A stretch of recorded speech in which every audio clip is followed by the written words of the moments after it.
Hello, and welcome to History for Sleep. When most people imagine the Vikings, they picture something familiar. Long wooden ships cutting through dark northern seas, dragon-headed prows rising above crashing waves, men wrapped in wool and leather, their faces hardened by wind and salt. They imagine raids, battles, distant shores, and voyages that carried Norse sailors into a world that seemed to have no boundaries. But there was another side to those voyages, the part that rarely appears in paintings or heroic stories. The long hours when nothing happened, the cold mornings when the sea seemed endless, the damp clothing that never quite dried, the cramped sleeping spaces beneath a wooden deck, and the strange feeling of waking from sleep, opening your eyes, and realizing that there is no land anywhere around you. Tonight, that is where we are going. Not into a famous battle, not into a raid, not into a dramatic moment from a Viking saga. Instead, we are going to spend a long, quiet stretch of time aboard a Viking ship, somewhere far out in the northern seas, where the horizon surrounds you in every direction, and the nearest shore may be many hours away. You have been asleep for several hours. The ship has continued moving while you rested. The sea has risen and fallen beneath the hull in a slow, repeating rhythm, and the wooden timbers beneath you have creaked with every movement of the waves. Now you are beginning to wake. The first thing you notice is the cold. It is not the sharp cold of stepping outside into winter air. It is deeper than that. It has settled into the wool beneath you, into the wooden boards beneath your body, into the damp fabric of your clothing. Your fingers feel stiff. Your feet are cold, despite the blanket pulled across your body.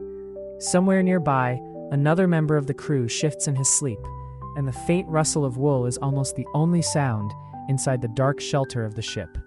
You keep your eyes closed for another moment. There is nowhere you need to be yet. The ship is still moving. The sea continues its endless rhythm.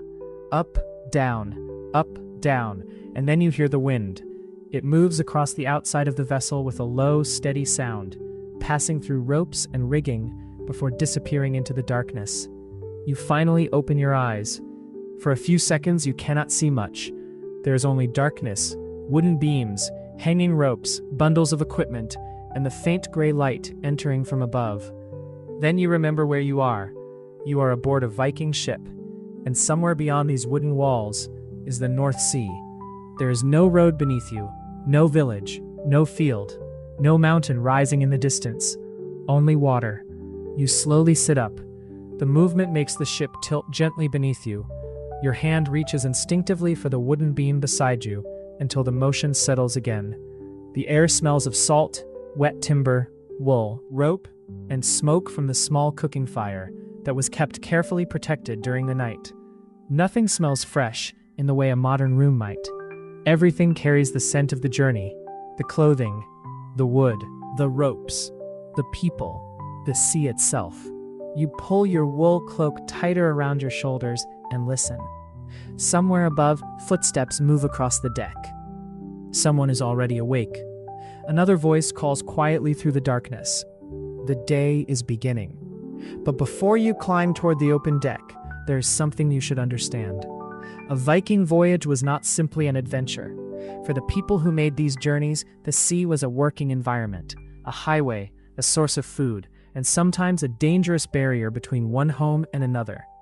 The ships could carry traders, explorers, settlers, warriors, animals, food, timber, weapons, and supplies.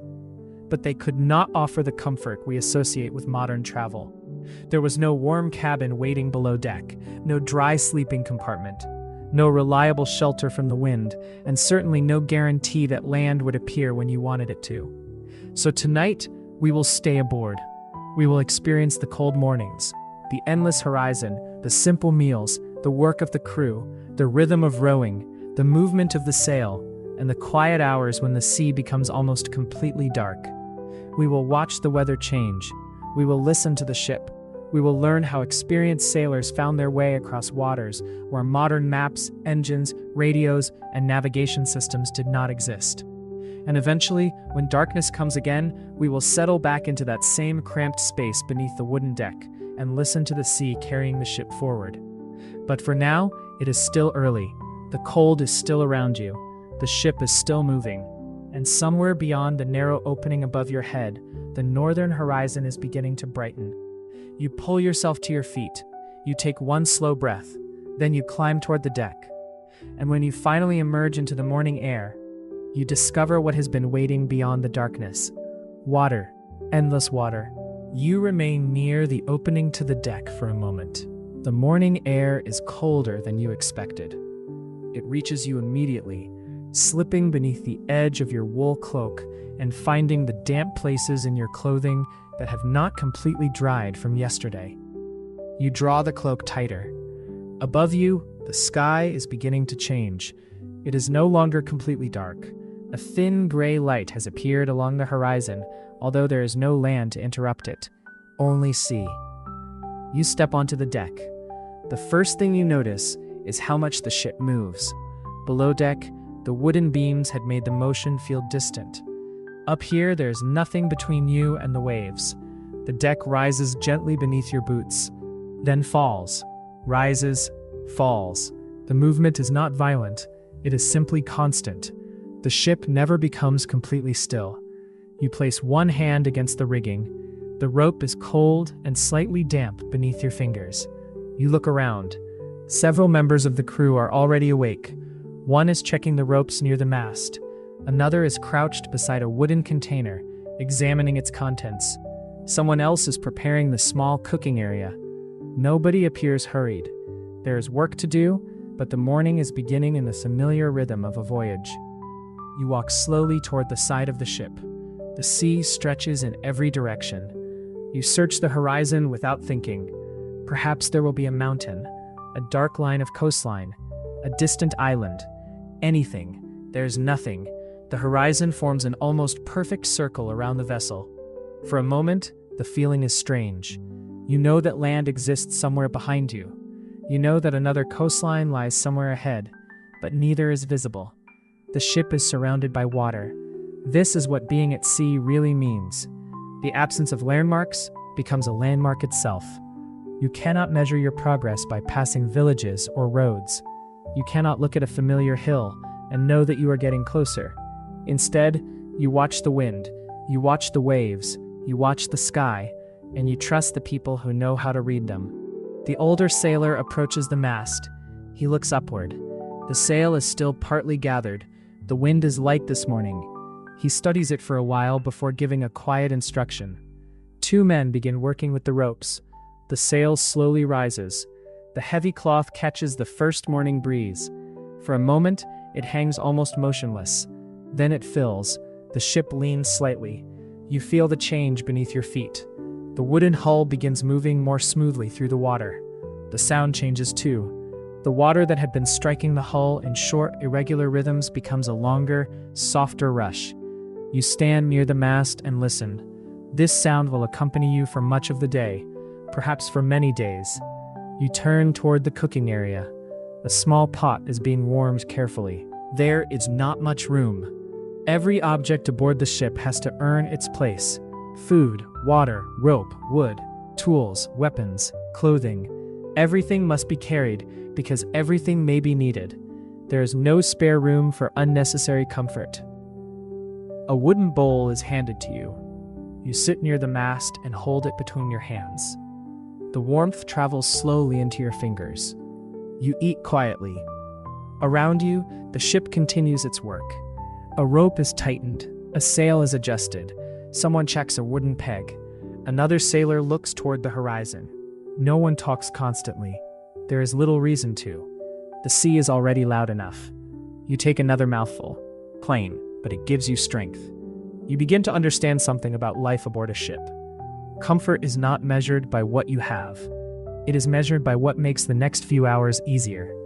A warm bowl, a dry patch of wool, a secure rope, a calm sea, a little sunlight. Small things become important. You finish the meal, the bowl is returned. Then you are given a task. The rope near one side of the deck needs checking. You crouch beside it.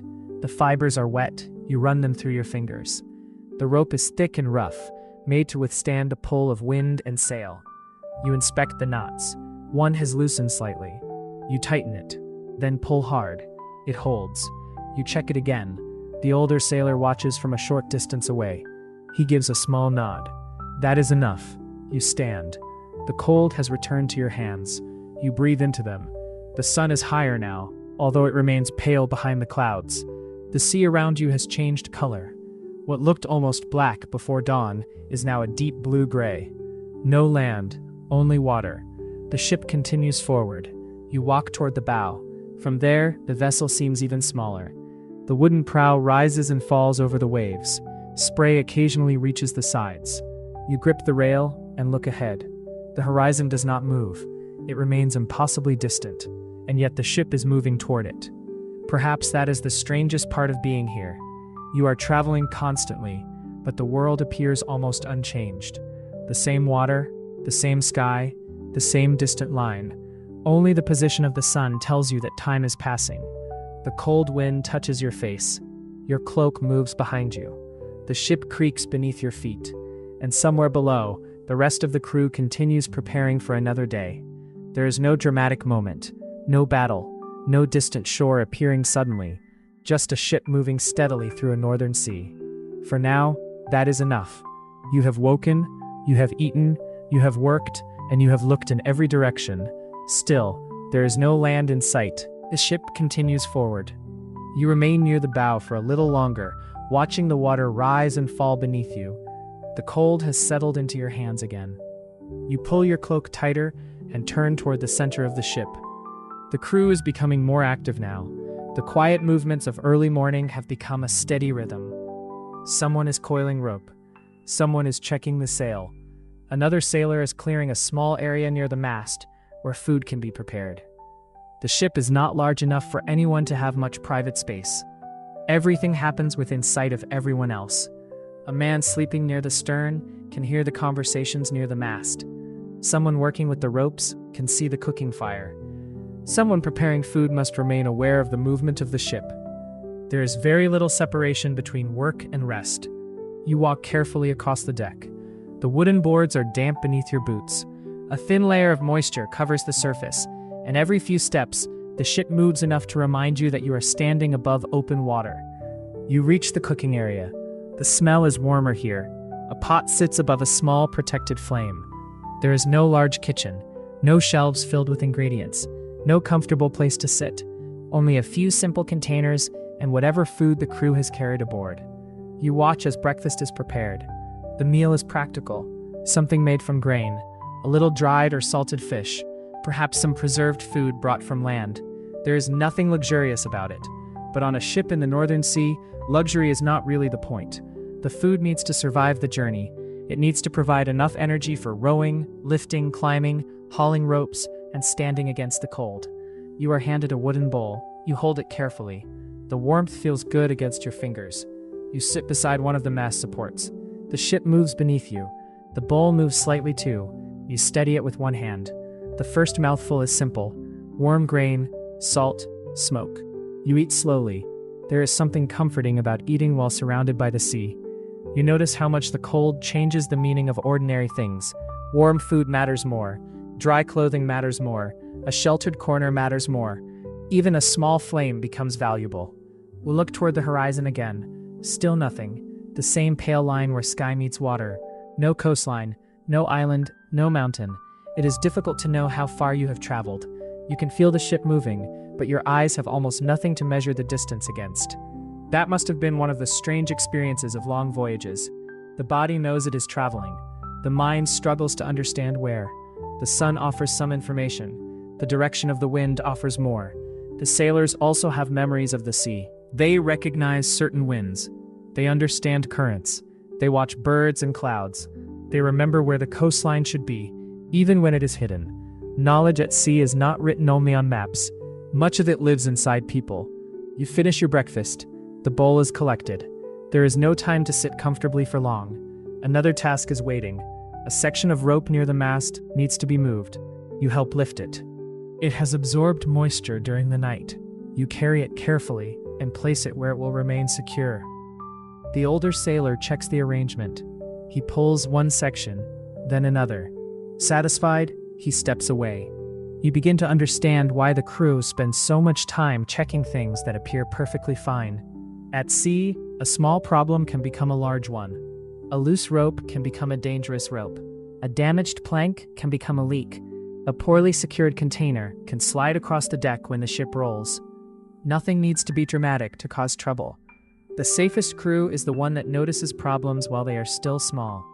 You rest one hand against the wooden rail. The wood is rough beneath your palm.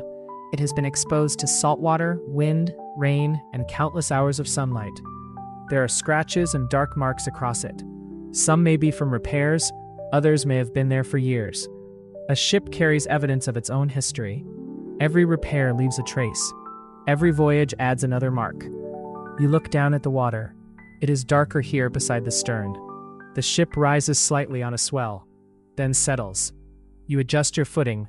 The movement is becoming easier to anticipate. At first, every roll had made you nervous. Now your body begins to respond before your mind does. A slight bend in the knees, a hand touching the rail, a small shift of weight. The ship is teaching you how to stand. The ship feels almost alive beneath you. Every timber responds to the movement of the water, and every rope carries some part of the wind. You stand near the mast and listen. The morning is becoming brighter. The cold remains, but the sun is beginning to warm the upper surface of the deck.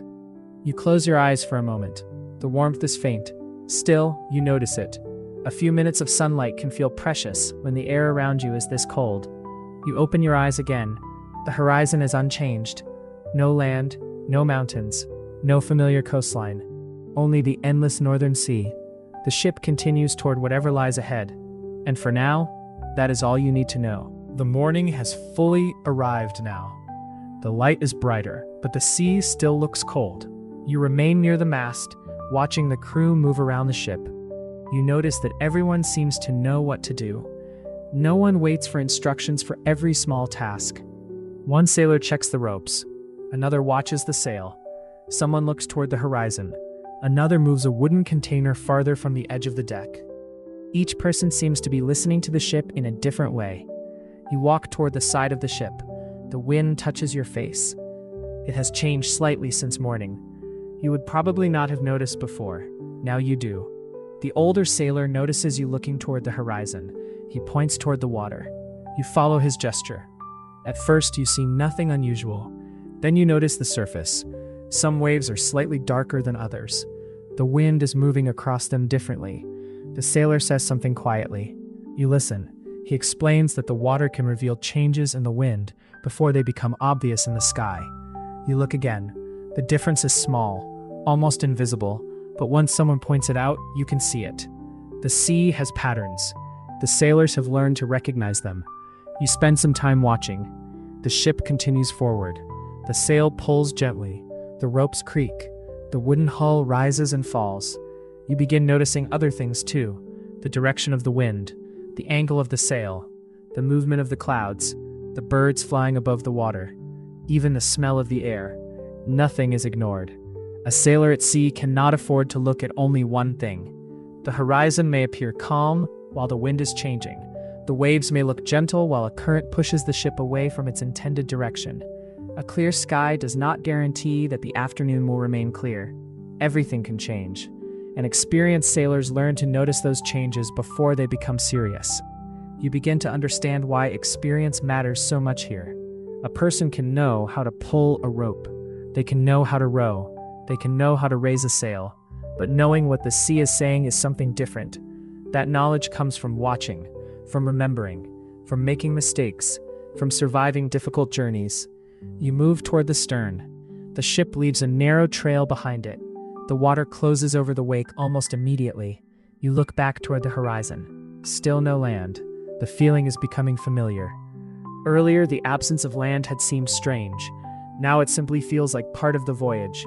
The sea is no longer something surrounding the ship. It is the world you are moving through. The crew is always gathering small clues. No single clue is enough. But together, they create an understanding of where the ship is and what the sea might do next. The sun has climbed higher now. Its light reaches more of the deck. The wet ropes begin to dry. The wooden boards slowly lose their damp shine. Your cloak feels slightly warmer across your shoulders. You stand again. The older sailor gives you another task. A wooden container near the stern needs to be secured. You lift it carefully. It is heavier than it looks. Inside are supplies for the voyage. You move it toward the center of the ship. There, it can be tied down more safely. You wrap rope around it. Then you pull the knot tight. The container does not move. You test it again. It holds. Another small task finished. You look at the deck. There are dozens of things like this. Nothing seems dramatic, but everything has a purpose. A secure container, a strong rope, a properly adjusted sail, a dry piece of clothing, a working oar, a reliable knife, a warm meal. Together, these small things make the voyage possible. You think about how different this is from the way people often imagine Viking travel. Stories tend to focus on destinations, a new land, a raid, a battle, a settlement. But the voyage itself could take days, and most of those days were probably filled with moments like this: checking, waiting, repairing, watching, eating, sleeping, then doing it again. The sea does not need to be dramatic to be demanding. Even a calm day requires attention. You return toward the mast. The sail is full now. The ship moves steadily. The sound of water against the hull is almost soothing. You rest your hand against one of the wooden supports. The timber is cold, even beneath the sunlight. You wonder how many hands have touched this wood, how many voyages have left marks across it, how many mornings began with someone standing exactly where you are standing now, looking toward a horizon that offered no familiar landmarks. You cannot know. The ship carries only fragments of those journeys: a repaired board, a worn rope, a scratched rail, a polished section of wood where countless hands have rested. These are the quiet records of life at sea. You remain beside the rail for another moment. The cold air moves steadily across the deck, carrying the sharp smell of salt water. You watch the surface of the sea and begin to notice how rarely it is truly still. You look forward again. Still nothing. No land, no mountains, only the endless northern water. But now the emptiness does not feel quite so frightening. You are beginning to understand its language. The wind, the waves, the birds, the clouds, the movement of the ship. Each one gives a small piece of information. Together they tell you where you are, and for now, they are telling you the same thing. Keep going. The journey is not finished. The morning has settled into its rhythm. The ship moves steadily beneath the pale sky, and the crew has begun the ordinary work that will occupy much of the day. There is no single task that demands everyone's attention.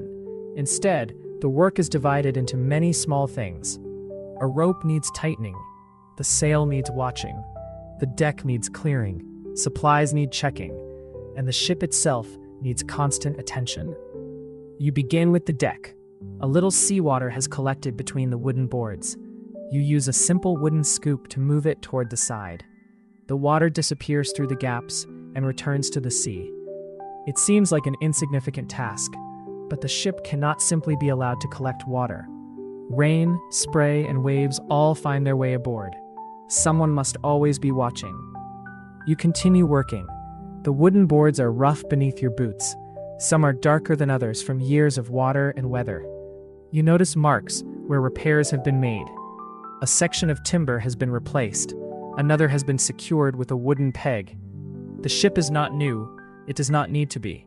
What matters is that it remains strong enough to carry the people aboard. You finish clearing the water and move toward the ropes. One section has become tangled. You crouch beside it. The rope is thick and stiff from salt water. You work slowly, separating one loop from another. Your fingers become cold. The fibers scratch your skin. Eventually, the knot loosens. You coil the rope neatly. The older sailor checks your work. He says nothing, but his expression tells you it is acceptable. You stand again. The wind has strengthened slightly. The sail pulls harder against the mast. You look upward. The cloth is stretched tight. The ropes vibrate softly. The ship leans into the wind. You feel the movement through the soles of your boots. There is something strange about realizing that a piece of cloth is helping carry you across an enormous sea. The wind itself cannot be seen, but its strength is visible in the sail. You watch the crew make a small adjustment. The sail changes angle. The ship responds. It begins moving more smoothly. You start to understand that much of sailing is not about forcing the ship forward. It is about working with what the sea and wind are already providing. The crew watches. They adjust. They wait. Then they adjust again. The ship continues. You walk toward the center of the deck. A wooden container has shifted slightly. You secure it with rope. Another sailor checks the water containers. They are still firmly closed. Fresh water is valuable. Unlike the sea around you, seawater cannot be drunk. Every container carried aboard has to be protected. You look at the barrels. They are simple, wooden, heavy, necessary. You realize how much of the ship's space is taken by things that cannot be replaced once they are gone.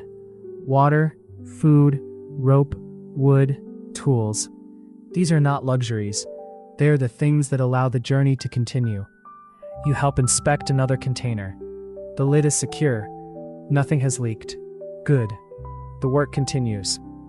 Time passes without any dramatic change. The sea remains calm. The sky remains pale. The horizon remains empty. Yet you are becoming tired. The constant movement of the ship demands attention, even when nothing unusual is happening. Your legs adjust automatically whenever the deck rises. Your hand reaches for a rope when the ship rolls. You step around equipment without thinking. Your body is learning the shape of the vessel. This is another kind of knowledge. You know where the mast stands. You know where the ropes lie. You know which boards feel uneven. You know where to place your feet when the ship moves. The vessel is becoming familiar. You wonder how quickly a crew begins to think of the ship almost like a home. It provides shelter. It carries food. It protects the people aboard from the sea. It becomes the place where they eat, sleep, work, repair equipment, and wait for land. But it is also constantly moving. There is no fixed floor beneath you, no quiet room, no solid ground, only timber between you and the water. You look over the side. The sea passes below, dark blue, cold, endless. A wave rises beside the hull. For a moment, the top reaches almost level with the deck. Then it falls away. The ship rises with it. You step back. The movement no longer surprises you. You have begun to learn the rhythm. The older sailor notices. He gives you another small task. A section of rope near the bow needs to be moved. You carry it carefully. The wind is stronger here. It pushes against your cloak. Your eyes water slightly. You turn your face away from the spray. The bow rises, then drops. A thin sheet of seawater washes across the forward boards. You wait for it to pass, then continue. There is no need to hurry. The ship has its own rhythm. You work with it. By late morning, the sun has climbed higher. The cold remains, but the light is stronger. The crew pauses briefly. Some drink water. Others sit against the wooden sides. No one speaks much. The sea fills the silence. You look around at the ship. Ropes, wood, sail, barrels, netting, tools, people, all of it moving together. You think about the distance still ahead. There is no way to know exactly when land will appear. The ship continues forward, and the work continues with it. For now, the horizon remains empty, but the vessel is ready, the crew is ready, and the sea stretches onward. The work on the deck begins to slow. The most immediate tasks are finished, and the ship settles into the steady rhythm of the voyage. The sail is full. The ropes are secure. The supplies are tied down. The sea remains calm enough. For the moment, there is nothing that requires you to hurry. You stand near the mast and watch the sail. It rises above you like a great pale sheet against the sky. Every movement of the cloth is caused by something you cannot see. The wind passes across the deck. It pushes against your face. It catches the edges of your cloak. It fills the sail, and the ship moves. You begin to appreciate how strange this must have felt to someone who had spent most of life on land. There is no road. There is no visible path. There are no signs telling you where you are. Yet the ship continues forward. The crew trusts the wind, the vessel, and their own knowledge. You walk slowly toward the bow. The ship rises over a longer wave. You bend your knees slightly, then the hull settles again. The movement is becoming familiar. You no longer need to think about every step. Your body has started learning the sea. Ahead, the horizon remains empty. You search it anyway. Perhaps there will be something, A bird, a darker shape, a cloud that looks like land, but nothing appears. Only the endless meeting of sky and water. You wonder how far away the nearest shore might be. There is no easy answer. The ship could continue for hours without seeing anything different. That is one of the strange things about a long sea journey. Distance becomes difficult to imagine. You can see the horizon, but you cannot see beyond it. Everything beyond that thin line is hidden. The crew seems comfortable with this uncertainty. One sailor sits near the side of the ship repairing a piece of clothing. Another checks a wooden tool. Someone else watches the sail. There is no constant conversation. You sit near the mast. The deck is warmer now beneath the sunlight. You place your hands against the wood. For the first time this morning, they do not feel painfully cold. The warmth is slight, but you notice it. You look down at your clothing. The wool has begun to dry. The dampness from the night is slowly disappearing. Still, the smell of salt remains. It seems to have entered everything. Your cloak, your boots, the ropes, the wood, even the food. Life aboard the ship is impossible to separate from the sea. You look toward the side again. Small waves move along the hull. They break against the wooden boards and disappear behind you. The sound is steady, almost repetitive, but never exactly the same. You begin listening to it.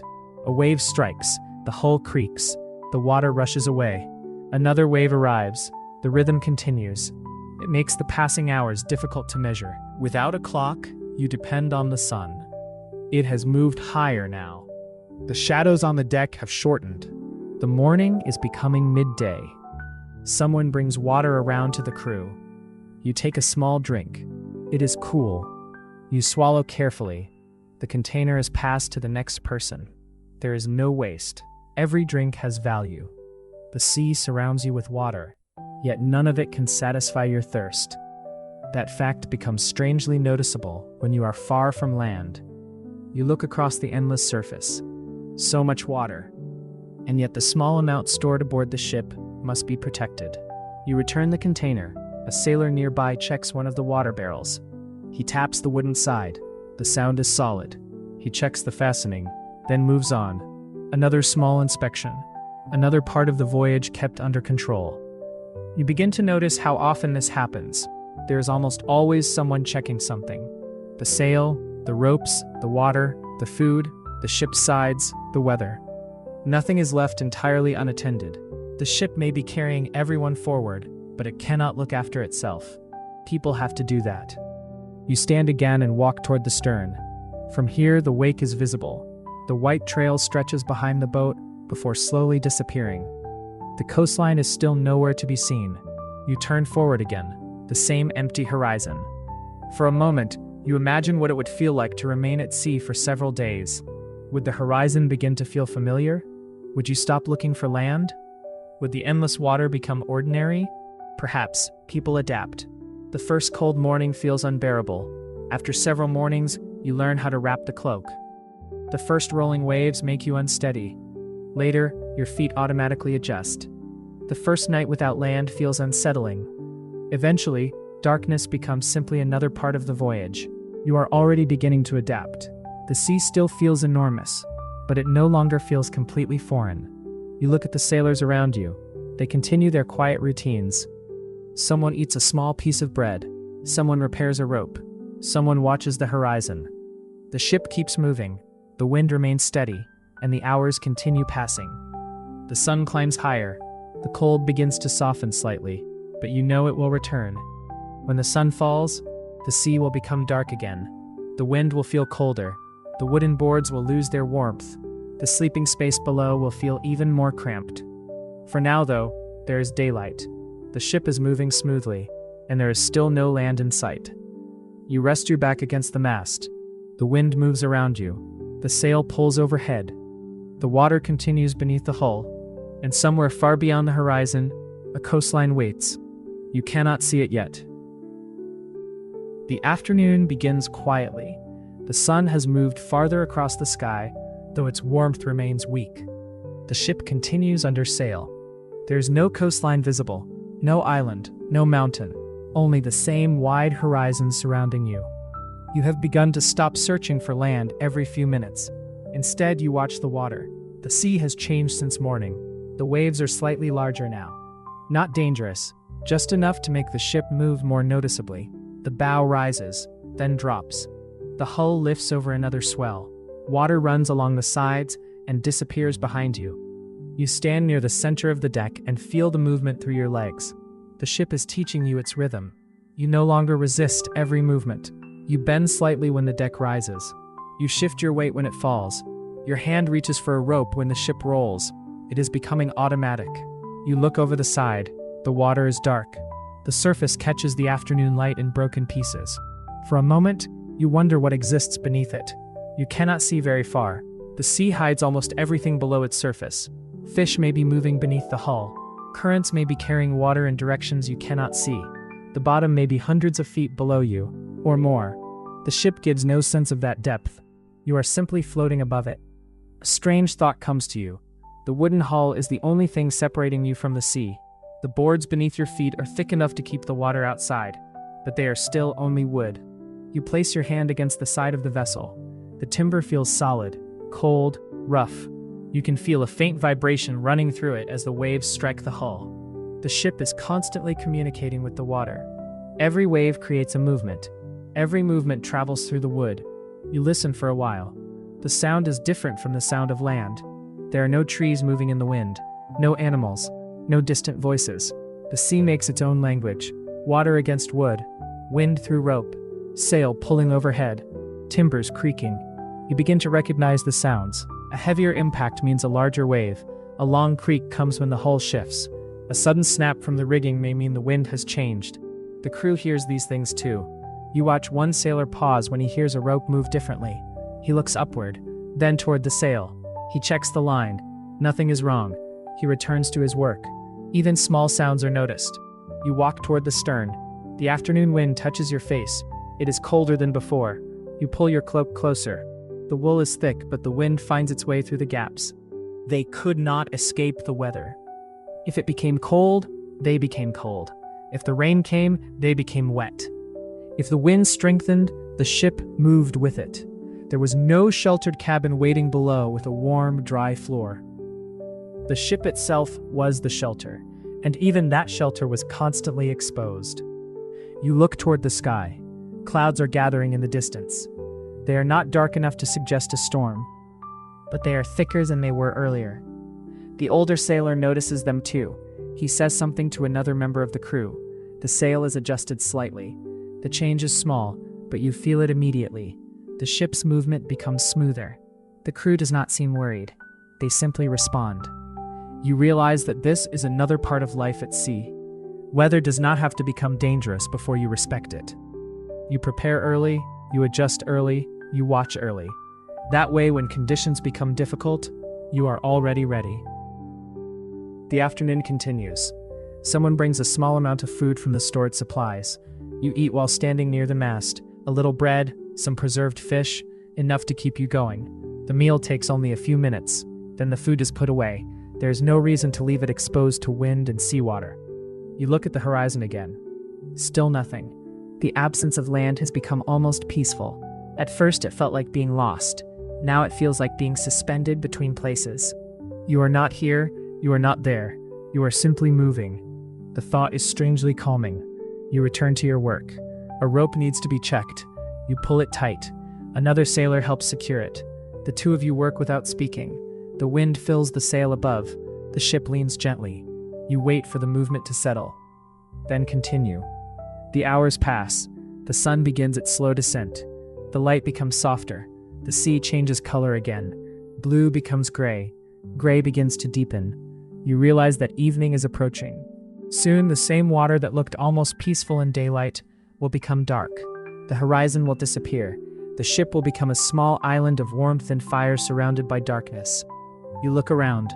The crew is preparing for the evening. Ropes are being checked. Loose equipment is secured. The sail is watched carefully. The cooking area is being prepared. Everyone knows what comes next. Night at sea. You stand near the bow one last time before the light fades. The ship moves steadily forward. There is still no land in sight. You cannot see where the journey will end. But the ship continues. The wind continues. And beneath you, the dark sea keeps carrying you onward. The light is beginning to fade. You notice it first in the color of the water.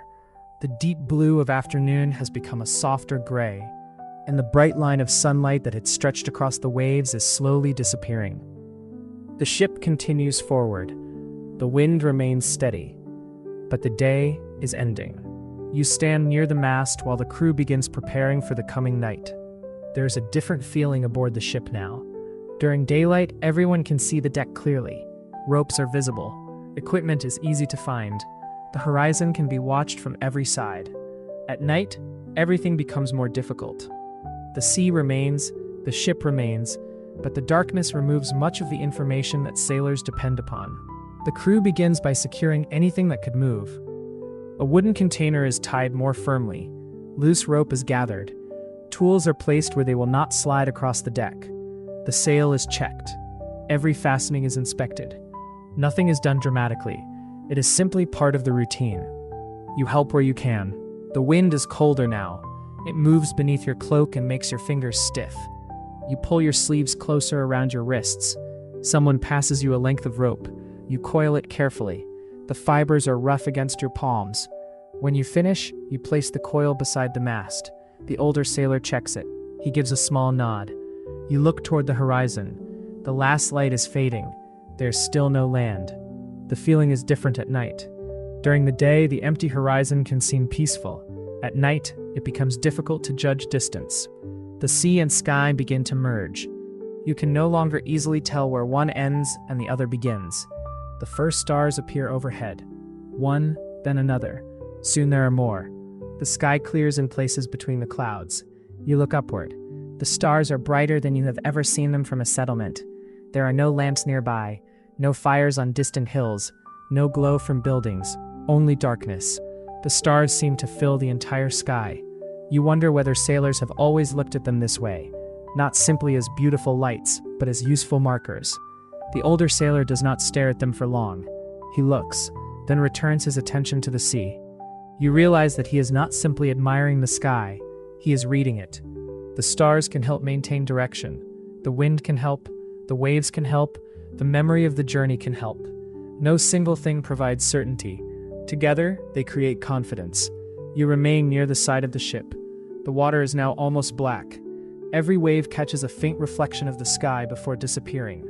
The ship's movement feels different in darkness. You hear the water before you see it.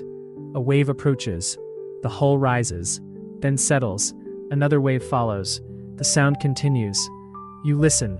The darkness makes every small noise clearer. The movement of rope, the wind through the rigging, the occasional footsteps of a sailor, even your own breathing. You pull the cloak tighter. The temperature continues to fall. This is when you understand how important the simple wool clothing really is. It does not make you warm. It simply slows the loss of warmth. You keep your body covered. You protect your hands. You keep your head wrapped. Small openings allow the cold to enter. You close them. There is no fire large enough to warm the whole ship. The cooking flame is kept small and carefully controlled. A fire aboard a wooden vessel is always treated with caution. Too much heat is dangerous. Too much smoke is uncomfortable. So the warmth remains limited. You stand near it for a moment. The faint glow touches your face. It feels good. You hold your hands above it. Your fingers begin to loosen. Then the wind shifts. The flame bends. You step back. The sea has changed again.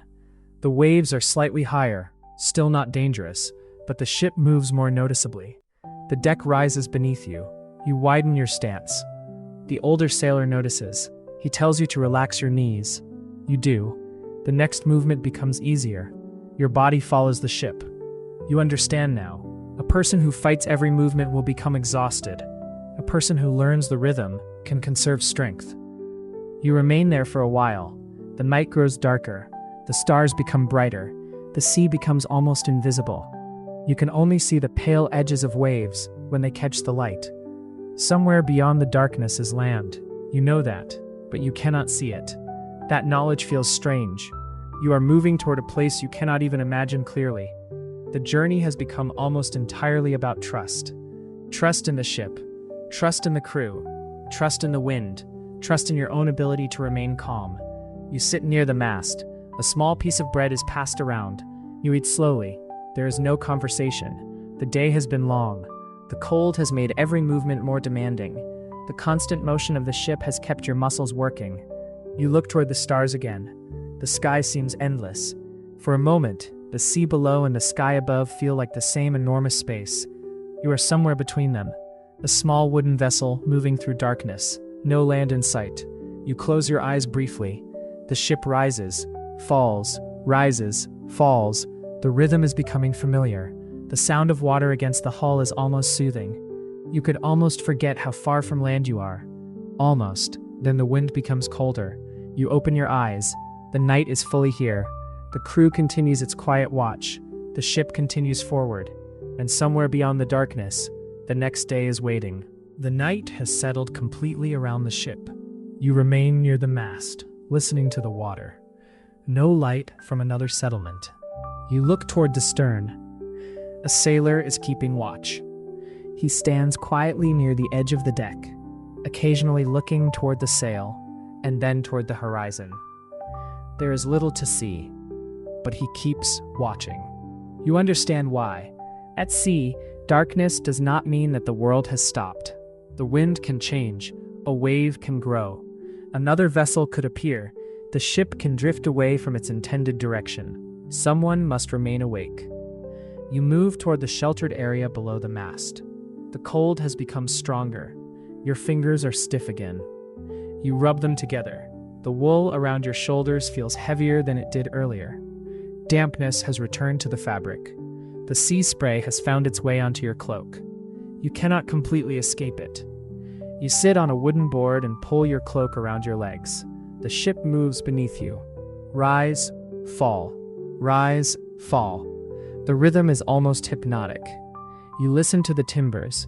The hull creaks softly whenever the ship settles after a wave. Sometimes the sound is sharp, sometimes it is deep. You begin to recognize the difference. The ship sounds different when the sea is calm. It sounds different when the wind becomes stronger. Tonight, the sounds are steady. That is reassuring. A small light burns near the cooking area. It is carefully protected.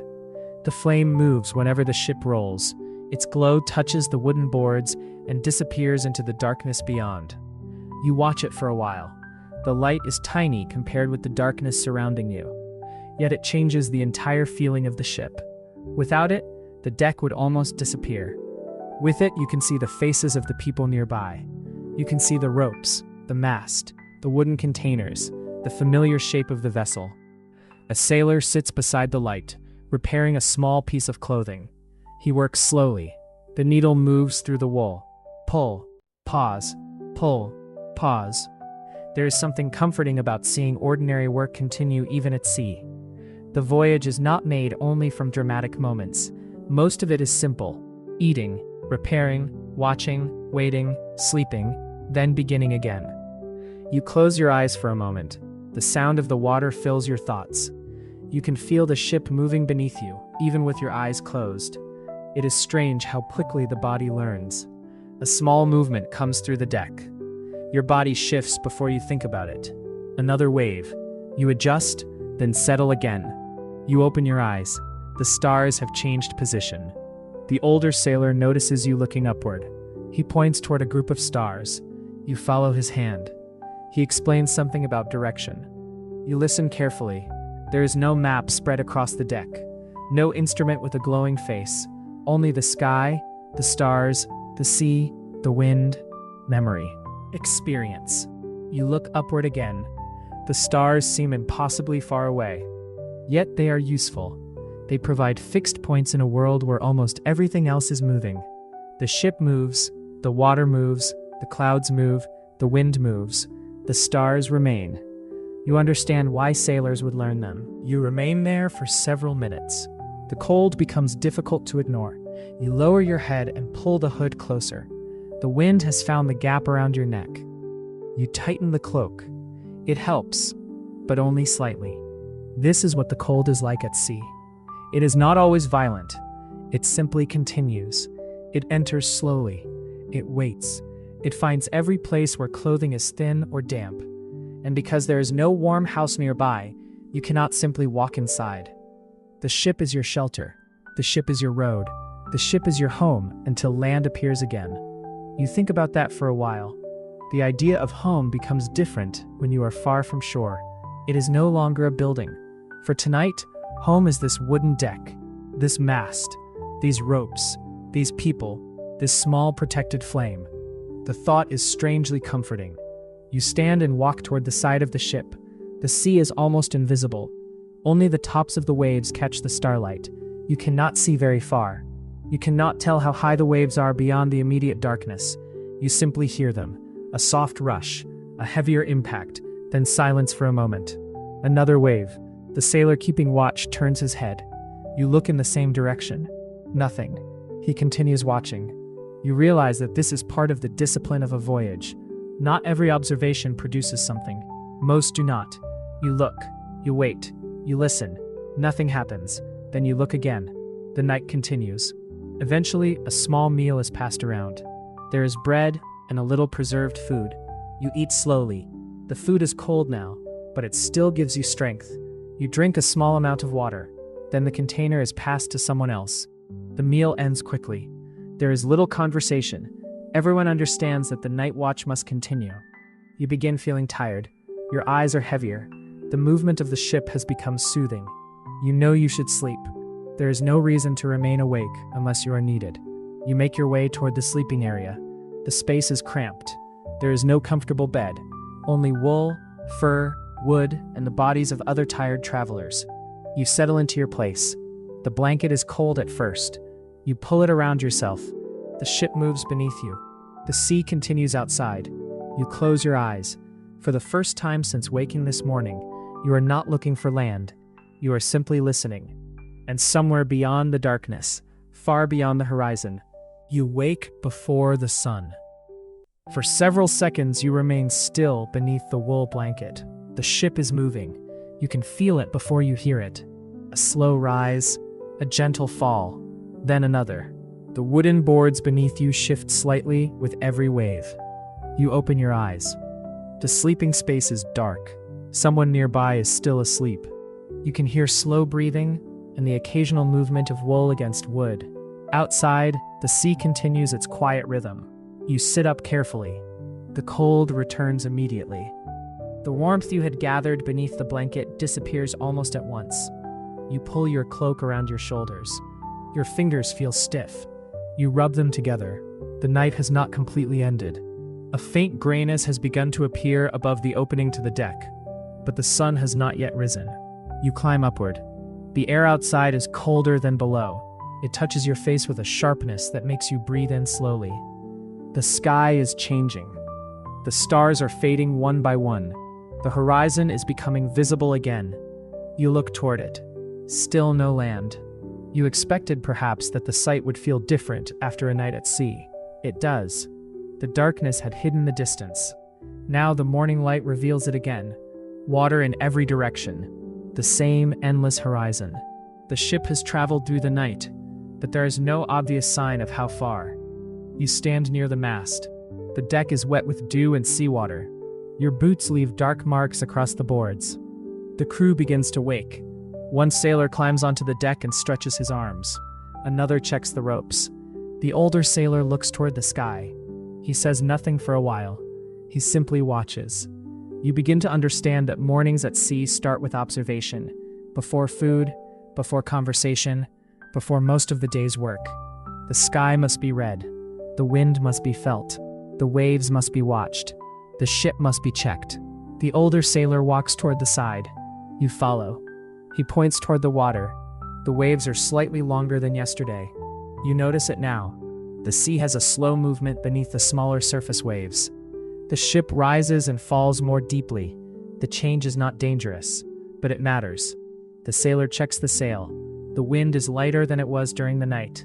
The crew adjusts the cloth. The ship slows slightly. You watch the process. There is no engine to maintain speed. No mechanical system correcting the ship's direction. If the wind weakens, the vessel slows. If the wind changes direction, the sail must change. If the sea becomes rough, the crew must respond. Everything depends on observation and action. You walk toward the cooking area.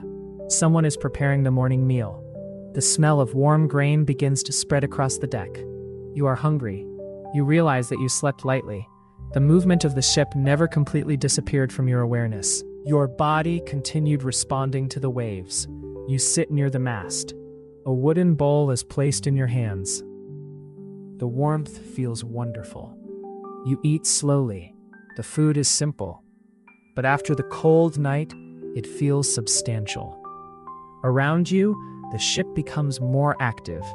The crew eats. The ropes are checked again. The sail is adjusted. Water containers are inspected. Someone looks toward the horizon. Someone else checks the wooden hull. The day is beginning exactly as the previous one did, yet you feel different. You have spent a full night at sea now. The ship feels more familiar. The cold feels less surprising. The movement of the deck feels easier. You are learning. After breakfast, you help with the morning work. A rope near the mast needs to be tightened. You pull it until the fibers become firm. The older sailor checks the knot. He adjusts one part slightly. You watch carefully. Then you try again. This time it holds. You step back. The task is small, but you feel a quiet satisfaction. You are beginning to understand how the ship works.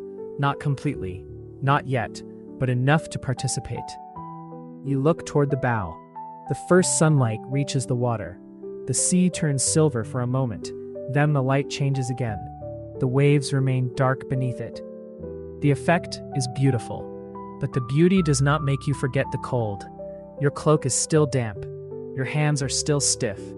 The wind still cuts through the spaces around your clothing. This is what makes the morning difficult. The sun may be rising, but warmth does not arrive with it. You look down at the deck. A few drops of water have collected between the boards. You help clear them. The work continues. You notice that no one complains about the cold. There is no reason to. The cold is simply part of the environment. You dress for it, you work through it, you protect yourself from it, then you continue. You begin to wonder how long you will remain at sea.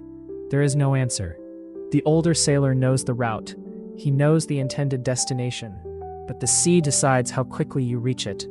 Wind, current, weather, all can change the timing. You look forward again. The horizon is still empty, but the feeling is different now. Yesterday, no land in sight had felt like uncertainty. This morning, it feels like a condition of the journey. The ship is not lost. It is simply still at sea. You take a slow breath. The air is cold. The sea is wide. The day is beginning. And somewhere beyond the horizon, the coastline is still waiting. The morning grows brighter as the ship continues forward. You have been awake for some time now. The first meal is finished. The ropes have been checked. The sail has been adjusted. The crew has settled into the familiar rhythm of another day at sea. And still, there is no land. You stand near the bow and look ahead. The horizon seems almost unchanged from yesterday. A thin line separates the gray-blue sea from the pale sky. Beyond that line, you know there must be something. Another shore, another stretch of coastline. Perhaps a settlement, perhaps nothing for many miles.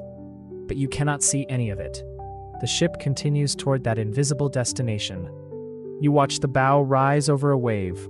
For a moment, the sea drops away beneath you. Then the hull settles again. A little spray reaches the forward boards. You step back. The wind feels colder here. You pull your cloak around your shoulders. There is something about standing at the front of the ship that makes the emptiness seem larger. Behind you are the people, the mast, the sail, the supplies, the familiar wooden deck. Ahead is only open water. You begin to realize that the endless horizon probably does not frighten experienced sailors in the same way it frightens someone new to the sea. They know that not seeing land does not mean being lost.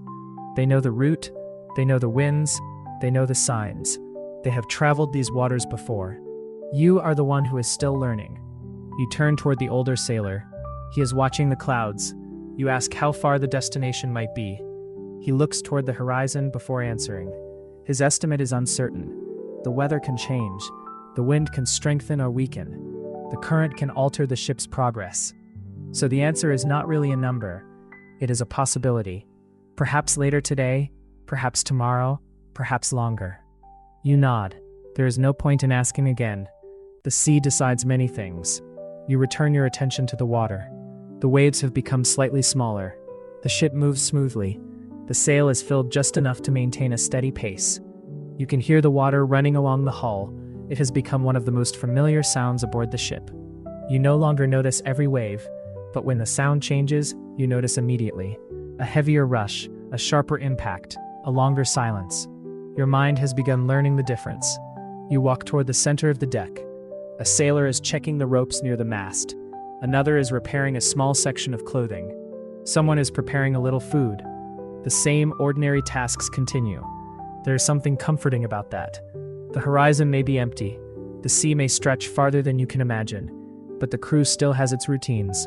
People still need to eat. Ropes still need checking. The ship still needs cleaning. Life continues even when the surroundings seem unchanged. You help with a small task near the side of the vessel. A wooden container has shifted again. You move it back toward the center and secure it. The rope tightens around the container. You pull once more. It does not move. You step back. Another problem solved. You are beginning to understand the importance of these small actions. A long voyage is not made from one great effort. It is made from hundreds of small efforts repeated every day. The ship remains strong because people inspect it. The crew remains fed because people prepare food. The equipment remains useful because people repair it. The journey continues because people keep working. You look toward the sea again. The sun has climbed higher. The light is stronger now. For a moment, the water becomes almost silver. You see something far away. Your heart lifts. You stare. A dark shape appears near the horizon. You wait. It remains. You point toward it. Another sailor looks. Then the older sailor does the same. For several seconds, nobody speaks. Could it be land? The shape seems too low, too distant. The ship continues forward. The object becomes clearer. It is a group of seabirds resting close to the water. Nothing more. You almost laugh at yourself. The older sailor smiles slightly. It happens. At sea, the eyes begin searching for familiar things. A cloud can look like a mountain. A dark wave can look like land. A bird can become a distant sail. You turn back toward the bow. The disappointment is small, but it reminds you how much you want to see land. Not because you dislike the sea. You have begun to appreciate its quiet rhythm, but because land means certainty. A place to stand without movement. A fire that does not need to be protected from a wooden deck. A dry room, fresh water, a meal prepared without worrying about every drop. A road that remains beneath your feet. You think about those things. They seem ordinary now. From here they sound almost luxurious. You look down at the moving water. The ship continues. The birds disappear behind you. The horizon remains empty. But the feeling of being lost has faded. You know where you are. You are aboard a Viking ship moving across a northern sea. The land is simply somewhere beyond your sight. That is all. Perhaps tomorrow the horizon will finally change. Perhaps a dark line of mountains will appear. Perhaps the first signs of a distant coast will rise from the morning mist. For now, you wait. You listen to the water. You feel the wind. You watch the sail, and you keep looking ahead. There is still no land in sight. The afternoon is quieter than you expected. The sea has settled into a steady rhythm, and the ship continues forward beneath a pale sky. You have grown accustomed to the movement. The rise of the bow, the gentle drop, the small shift of the deck beneath your feet. Your body responds without thinking now. But the sky has begun to change. You notice it while standing near the mast. The clouds are thicker toward the horizon. They are not dark enough to suggest a storm. Not yet. But they have a different shape than they did this morning. The older sailor notices them too. He stands quietly for a moment, looking toward the distance. Then he looks at the sail. The wind has become less steady. One moment it fills the cloth, the next it weakens. The sail moves gently above the mast. The ship slows. You can feel the difference. The movement beneath your feet is no longer as smooth. A few sailors begin checking the ropes. No one is frightened. There is simply more attention now. The sea has changed. That is enough. You stand near the side of the ship and watch the surface.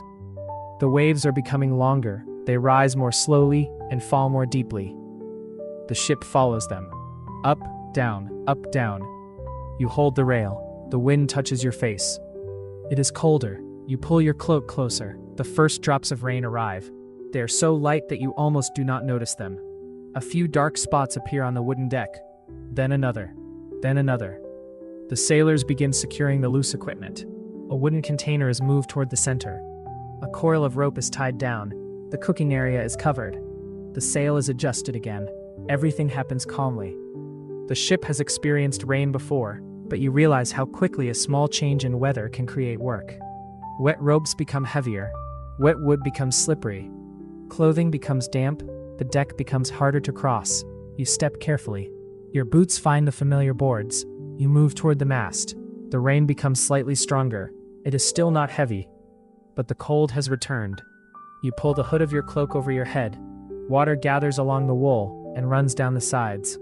The wind pushes it against your face. You turn away. The older sailor watches the horizon. He seems to be waiting for something, not a specific event, perhaps simply confirmation. The clouds are moving faster now. The light has changed. The bright afternoon has become gray. The sea looks darker. You look toward the horizon. There is still no land, only clouds and water. The thought feels different now. Earlier, the empty horizon had seemed peaceful. Now, with the weather changing, the absence of land becomes more noticeable. If the sea becomes rough, there is nowhere nearby to shelter. If the wind strengthens, the ship must handle it. If visibility falls, the crew must rely even more heavily on experience. You understand why sailors watch the sky so carefully. Weather was not background scenery. It was part of the journey. It could decide how quickly the ship traveled. It could decide whether the crew slept comfortably. It could decide whether the voyage continued at all. You remain beside the mast as the rain continues. The deck is now wet. Water runs between the wooden boards. The ship rises over a larger swell. You bend your knees. Then it settles. Another wave follows. This time the movement is stronger. You grip the rope beside you. The older sailor looks toward you. He gestures for you to keep your weight low. You do. It helps. You are learning again. The ship does not need to be fought. You move with it.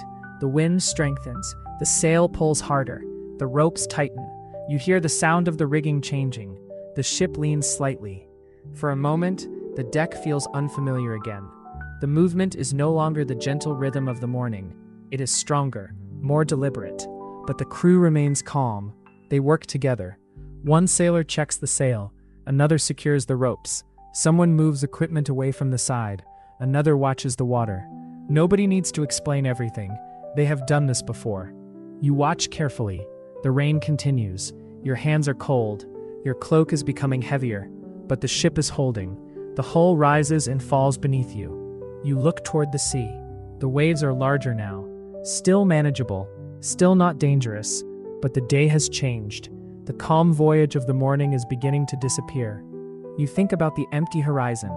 No land, no harbor, no sheltered bay, only the ship and the sea. You look at the crew. They are still working, still watching, still preparing. And slowly, you begin to understand another truth about life aboard a Viking ship. The hardest moments do not always arrive suddenly. Sometimes the sea gives warnings. The wind changes. The clouds gather. The waves grow. The light fades. And people who know the sea pay attention. They prepare before preparation becomes necessary. You stand beneath the wet sail and listen to the rain striking the deck. The sound is steady. The ship continues forward. Somewhere beyond the clouds, the sun is still shining. You cannot see it. You cannot see land either. But the crew keeps moving. The rain is cold against your face. You wipe the water from your eyes and look once more toward the horizon. Nothing has appeared. The world remains gray and open. You turn back toward the crew and continue helping with the work. The weather has changed, and the voyage has entered a new part of the journey. The rain continues. It is not a violent downpour. It is simply steady. Cold drops fall from the gray sky and darken the wooden deck. The ropes are wet now.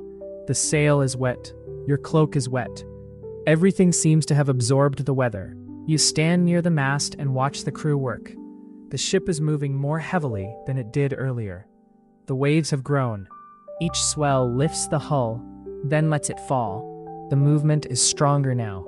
You keep your knees slightly bent, just as you were shown. Your hand remains near the rope.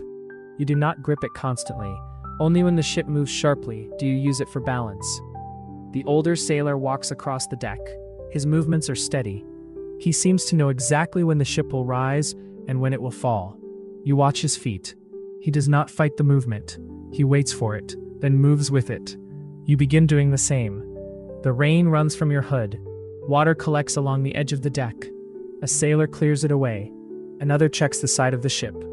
Everyone has something to watch. The weather has not become dangerous, but nobody treats it casually. The sea deserves attention. You look toward the sail. It is pulled tight by the wind. The cloth makes a deep sound as it catches each stronger gust. The ropes vibrate. The mast shifts slightly. You can feel the strain through the wooden deck. The ship leans, then rises again. You take a slow breath. The horizon has disappeared behind curtains of rain. There is no clear boundary between sea and sky anymore. Everything ahead is gray. You cannot see far. The absence of land feels stronger now. Yesterday, you could at least look toward the horizon and imagine a destination. Now, even the horizon itself is hidden. You are traveling through a world of rain and water. The crew seems less concerned about where they can see and more concerned with what they can feel. The wind, the waves, the direction of the ship, the pressure on the sail. You begin to understand why experience matters. When sight becomes unreliable, other senses become more important. The ship rises over another wave. This one is larger. Your stomach lifts slightly. The bow drops. Water sprays across the forward part of the deck. You step back. The spray reaches your boots. They are already wet. There is no point worrying about it. You are at sea. You simply continue. A sailor calls something from near the stern. Another answers. The crew makes a small adjustment to the sail. The ship changes direction slightly. The movement becomes smoother. You watch the ropes being handled. The wet fibers are heavy. The sailors work carefully. They keep their hands clear of places where a tightening rope could catch them. Everything is deliberate. Nothing is rushed. The rain continues. You begin feeling the cold in your fingers again. You rub your hands together. You pull your cloak tighter. It helps for a while, but the cold is persistent. This is the part of the voyage that stories rarely describe. The waiting, the dampness, the uncomfortable clothing, the feeling of never quite getting warm. There is no dry room waiting below. Even the sleeping space will eventually become cold and damp. You think about the land you left behind. A warm fire, a wooden wall, a dry place to sit. They seem very far away now. You look at the crew. Nobody talks about home. Not because they have forgotten it. Perhaps because thinking about it does not change the sea. The ship must continue. The weather must be managed. The destination must be reached. You return your attention to the deck. A wooden container has shifted. You move toward it. Another sailor helps you. Together, you push it toward the center. You secure it with rope. The knot is difficult because the rope is wet. You pull it tighter. The container stays. Another small problem solved. You step away. The rain continues falling. The ship rises again, then falls. You breathe slowly. Your body is beginning to understand the movement. The sea is no longer something that surprises you with every wave. You can feel the larger swells coming. You can sense when the deck will tilt. You adjust your feet before the movement arrives. It is almost like learning a dance, except the floor moves, and the floor is floating above deep water. The afternoon slowly disappears beneath the clouds. The light becomes dimmer. You cannot tell exactly where the sun is, but you know the day is moving toward evening. The crew begins preparing for another night. The sail is adjusted. Loose equipment is secured. The cooking area is protected. Water containers are checked. The sleeping space below is inspected. Everything must be ready before darkness arrives. You stand near the bow one last time. The rain has become lighter. For a moment, the clouds thin. You see a faint brightness beyond them. Then it disappears. You look toward the horizon. Nothing. Still no land. But something has changed. The sea does not feel quite as frightening anymore. You have spent enough time aboard to understand that the ship is not helpless. It has a crew. It has a strong hull. It has ropes, sail, tools, food, water, and people who know what they are doing. The weather may change, the sea may rise, but the voyage continues. You turn back toward the mast. The rain falls softly around you. The ship moves beneath your feet, and somewhere beyond the gray horizon, land is still waiting. The rain has finally begun to fade.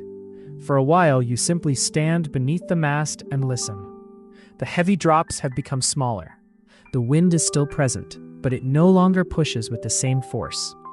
You look across the deck. Everything is wet. The wooden boards shine beneath the dim evening light. Ropes lie dark with water. The sail hangs heavily above you.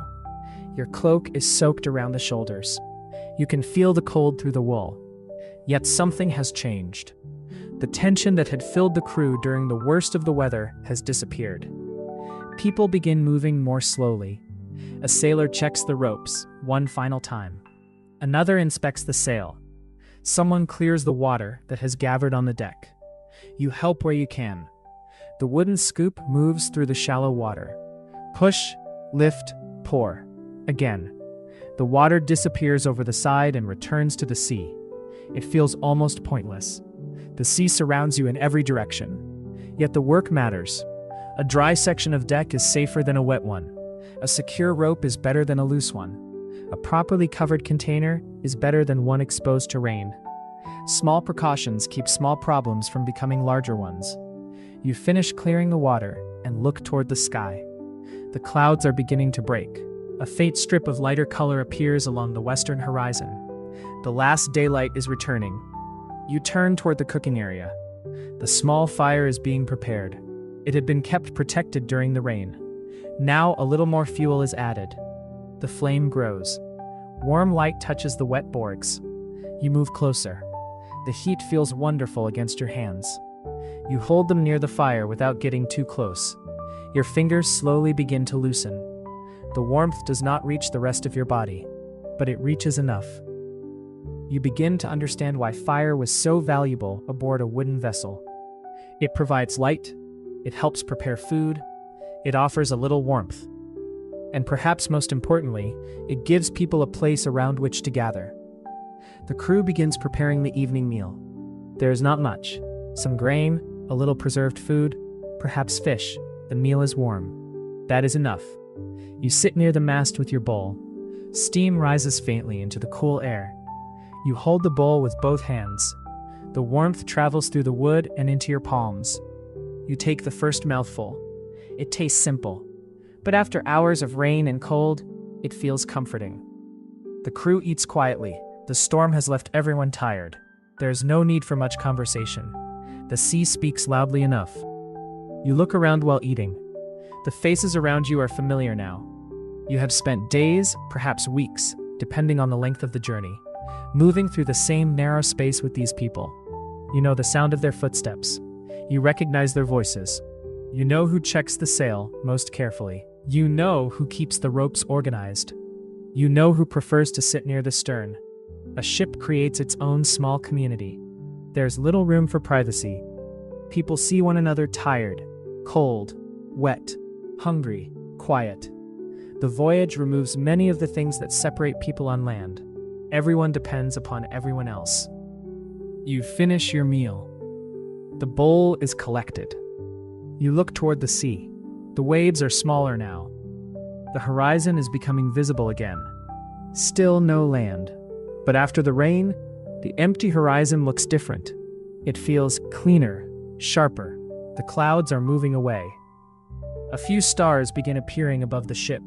You look upward, one bright point, then another. Soon the sky begins filling slowly with light. The sea below remains dark. The stars above remain bright. For a moment, you feel as though the ship is floating between two worlds. The crew begins preparing the sleeping area. Wet clothing is moved closer to the warmest part of the vessel. Ropes are coiled. Tools are stored.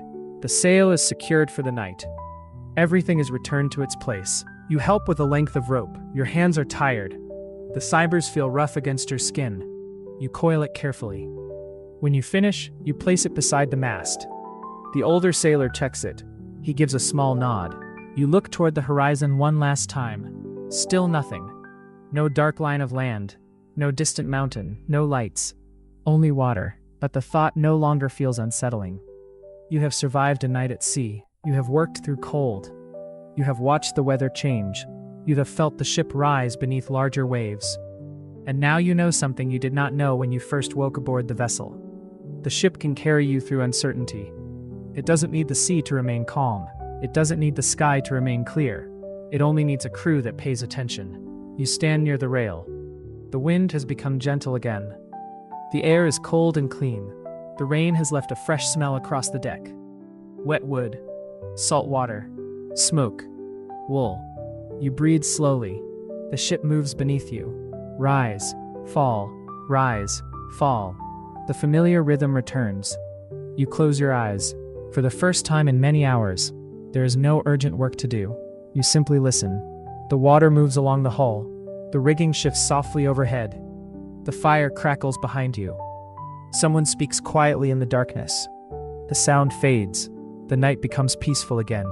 Tomorrow, the voyage will continue. There will be more cold mornings, more work, more sea, perhaps more difficult weather, perhaps finally, land. But tonight the storm has passed. And beneath the darkening sky, the Viking ship continues quietly through the open sea. Morning arrives quietly. You wake beneath the wool blanket and listen before opening your eyes. The ship is moving. The sound is familiar now. Water against wood. A soft creak from the hull. Ropes shifting somewhere above. The quiet breathing of the people sleeping nearby. You open your eyes.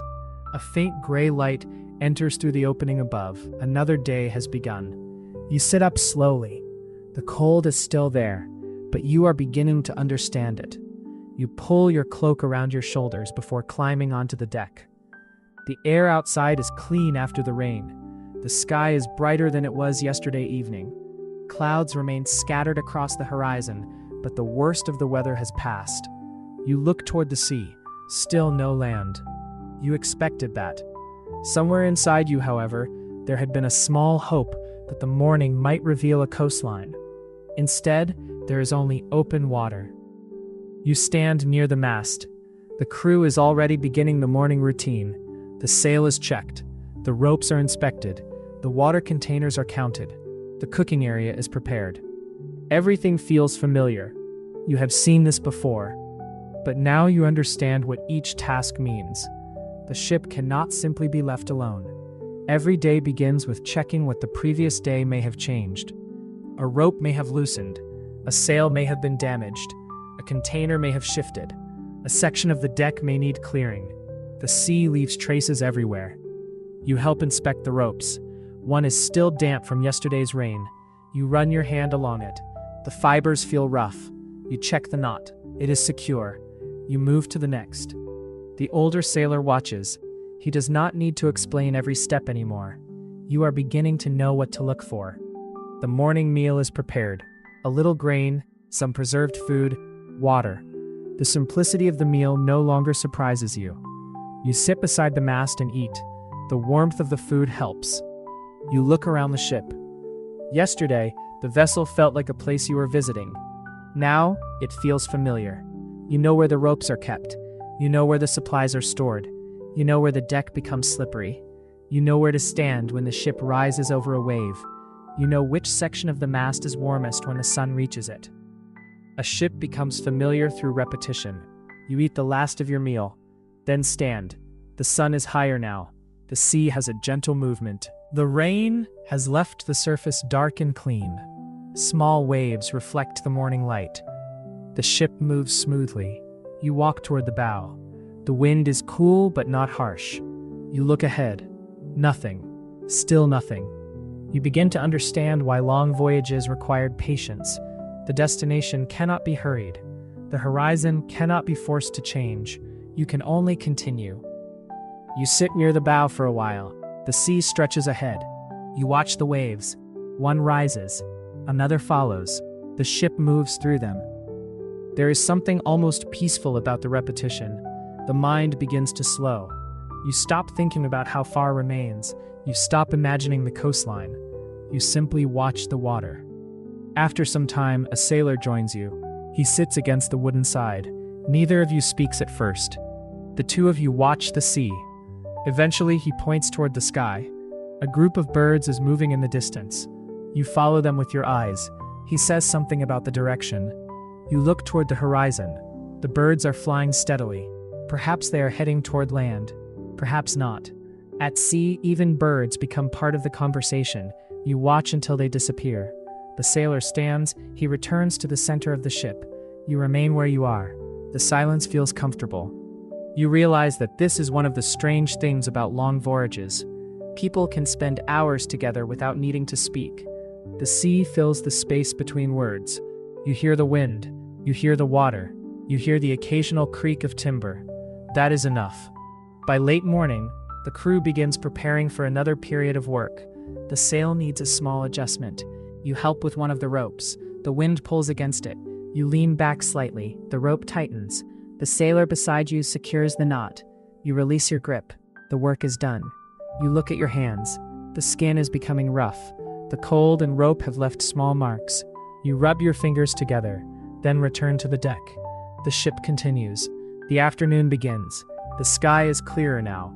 The sunlight reaches the deck more strongly. For a little while, the cold becomes easier to forget. You stand near the mast and let the warmth reach your face. It does not last long. A cloud moves across the sun. The temperature falls again. You pull your cloak closer. Even small changes in sunlight matter when you live outside. There is no heated room waiting nearby. There is only the clothing you wear and the shelter the ship provides. You look toward the horizon again, still empty, but you are no longer counting the hours until land appears. You have learned something important. The sea cannot be rushed. A voyage is not only about reaching somewhere, it is about living through the time between departure and arrival. Eating, working, watching, repairing, sleeping, waiting, and then doing it again. The ship continues forward. The sea remains open. And somewhere beyond the horizon, the next part of the journey is waiting. The second evening at sea arrives quietly. The sun has begun to disappear beyond the horizon, leaving a long band of pale light across the western sky. You stand near the side of the ship and watch it fade. The sea is calmer tonight, but rain has passed. The wind is gentle. The ship moves steadily beneath the darkening sky. For the first time since the journey began, the night does not feel unfamiliar. You know what will happen. The sail will be adjusted. The ropes will be secured. The cooking area will be prepared. The crew will eat. Someone will keep watch. And eventually, you will return below the deck and sleep. The routine is becoming familiar. You help secure the equipment. A wooden container is tied down. The ropes are coiled. The sail is checked carefully. Everything that could move during the night is placed where it belongs. The work is quiet. There is no urgency. The sea is calm enough that the ship does not need constant correction. You finish tying a rope and stand. The sky is darker now. The first stars appear. You look upward. There are more tonight than you remember seeing yesterday. Perhaps the clouds are thinner. Perhaps your eyes have simply become accustomed to the darkness. The stars seem enormous. You can see more of them than you ever could near a settlement. There are no nearby fires, no lamps, no smoke obscuring the sky. Only darkness and stars. You sit beside the mast. The wooden deck is cold beneath you. You pull your cloak around your legs. The cold is familiar now. Not pleasant, but familiar. You know how to protect yourself from it. Keep your head covered. Keep your hands close to your body. Keep your clothing as dry as possible. Avoid unnecessary exposure to the wind. Small habits make a difference. A sailor passes you a wooden bowl. The evening meal is ready. You hold it carefully. The food is warm. You eat slowly. The crew is quiet. The day has been long. Everyone has worked. Everyone has watched the weather. Everyone has helped keep the ship moving. Now there is little need for conversation. The sea is calm enough to fill the silence. You finish your meal. The bowl is collected. You look toward the stern. A sailor is preparing for the night watch. He checks the ropes, looks at the sail, then looks toward the horizon. You wonder what he expects to see. Perhaps nothing. Perhaps that is the point. The watch is not always about discovering something. It is about noticing when something changes. A new light, a change in wind, an unfamiliar sound, a different pattern in the waves. The sailor stands quietly. You understand that his work is mostly patience. You look back, toward the stars. The older sailor is nearby. He points toward the sky again. This time, you recognize some of the stars he indicates. You cannot name them. You begin to understand how the sky can become a kind of map. The stars remain fixed while the ship moves beneath them. You think about how different this is from traveling on land. On land, the world changes around you. A road bends, a hill appears, a forest passes, a river marks your progress.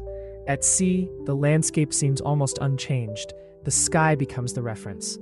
The waves become the rhythm. The wind becomes the guide. You remain quiet for several minutes. The ship moves beneath you. The stars continue shining. The night deepens.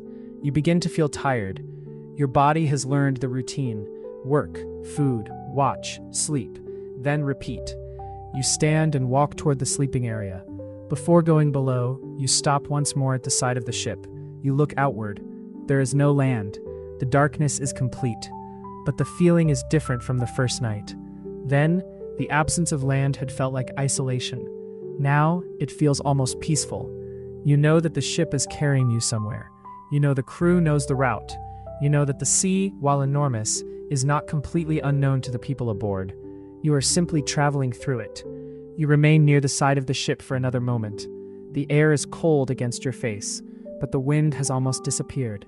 The water below is dark and smooth, reflecting occasional points of starlight as the hull passes through it. You listen to the quiet movement of the ship and realize that even the darkness has begun to feel familiar. You climb below. The sleeping space is dark. A few people are already settling down. You find your place. The wool blanket is cold. You pull it around yourself. The ship moves gently. The sound of the water comes through the wooden hull. You close your eyes. The rhythm is familiar now. Rise, fall. Rise, fall. You breathe slowly. For a while, you remain awake. The cold is still there, but you know how to settle into it. You tuck the edge of the blanket beneath your shoulder. You turn slightly toward the wooden wall. The ship creaks. A rope moves somewhere above. Someone shifts in their sleep. Then the sounds become distant. Your breathing slows. The sea continues outside. You think about the horizon. Still no land, but you no longer need to see it. The destination can remain beyond the darkness. For tonight, the ship is enough. The wooden hull, the quiet crew, the small warmth of the blanket, the steady movement of the sea. You let your thoughts become slower. The waves rise, the waves fall. The ship continues forward, and beneath a sky filled with stars, you drift toward sleep again, still far from land. The next morning arrives quietly. You wake before the sun has fully risen. For a few moments, you remain beneath the wool blanket, listening to the familiar movement of the ship. The hull creaks. The water moves along the wooden sides. Someone above is already walking across the deck. You sit up. The cold is waiting. You pull your cloak around your shoulders and climb toward the morning air. The sky is pale. The sea is calm. And once again, you look toward the horizon. Still nothing. But this morning feels different. The crew is watching more carefully. You notice it almost immediately. The older sailor spends longer looking toward the distance. Another man climbs slightly higher near the mast to get a better view. Someone checks the direction of the wind. Nobody says much, but you can feel a quiet expectation aboard the ship. Perhaps land is getting closer. You stand near the bow. The air is clearer than yesterday. There are fewer clouds. The horizon is sharp. You search it carefully. At first, you see only water. Then you notice something. A faint darkness, so distant that you cannot tell whether it is real. You blink. Look again. Nothing. You wait. The ship rises over a wave. The dark shape disappears. Perhaps it was only the shadow of the wave. You almost turn away. Then the older sailor points. He has seen it too. Everyone looks toward the same place. The shape appears again. This time it remains. A thin dark line, low against the horizon. Land. You are not completely certain yet, but something has changed. The crew becomes more alert. The ship continues forward. The dark line grows slowly, very slowly. At sea, even a distant coastline takes time to reveal itself. You remain near the bow. Your eyes stay fixed ahead. The shape becomes slightly higher. You can see uneven forms, perhaps hills, perhaps rocky ground. The details are still too far away, But the feeling aboard the ship has changed completely. For days, the horizon had been empty. Now it contains something, a destination, a place where the ship can eventually stop. You look behind you. The crew is preparing for the approach. Ropes are checked again. The sail is adjusted. Loose equipment is secured. The ship must be ready for shallower water. You realize that arriving at land requires as much attention as leaving it. The sea near the coast can behave differently. There may be rocks, strong currents, shallow areas, hidden reefs. The sailors do not simply point the ship toward land and continue. They watch the water. They watch the shoreline. They watch the wind. You return your attention to the horizon. The land is becoming clearer. Now you can see the shape of hills, a darker line beneath the sky. Perhaps there are trees, perhaps smoke. You cannot tell yet, but it is definitely land.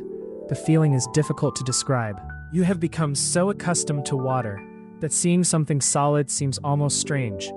You think about the ground beneath your feet, a surface that does not move, a place where you can stand without adjusting your balance, a place where the horizon is interrupted by trees, hills, houses, and roads. The thought feels comforting. The ship continues. The coastline grows larger. You can see more detail now. Dark rocks near the water. Patches of vegetation. A higher ridge farther inland. The wind carries a different smell. It is subtle at first. Less salt. More earth.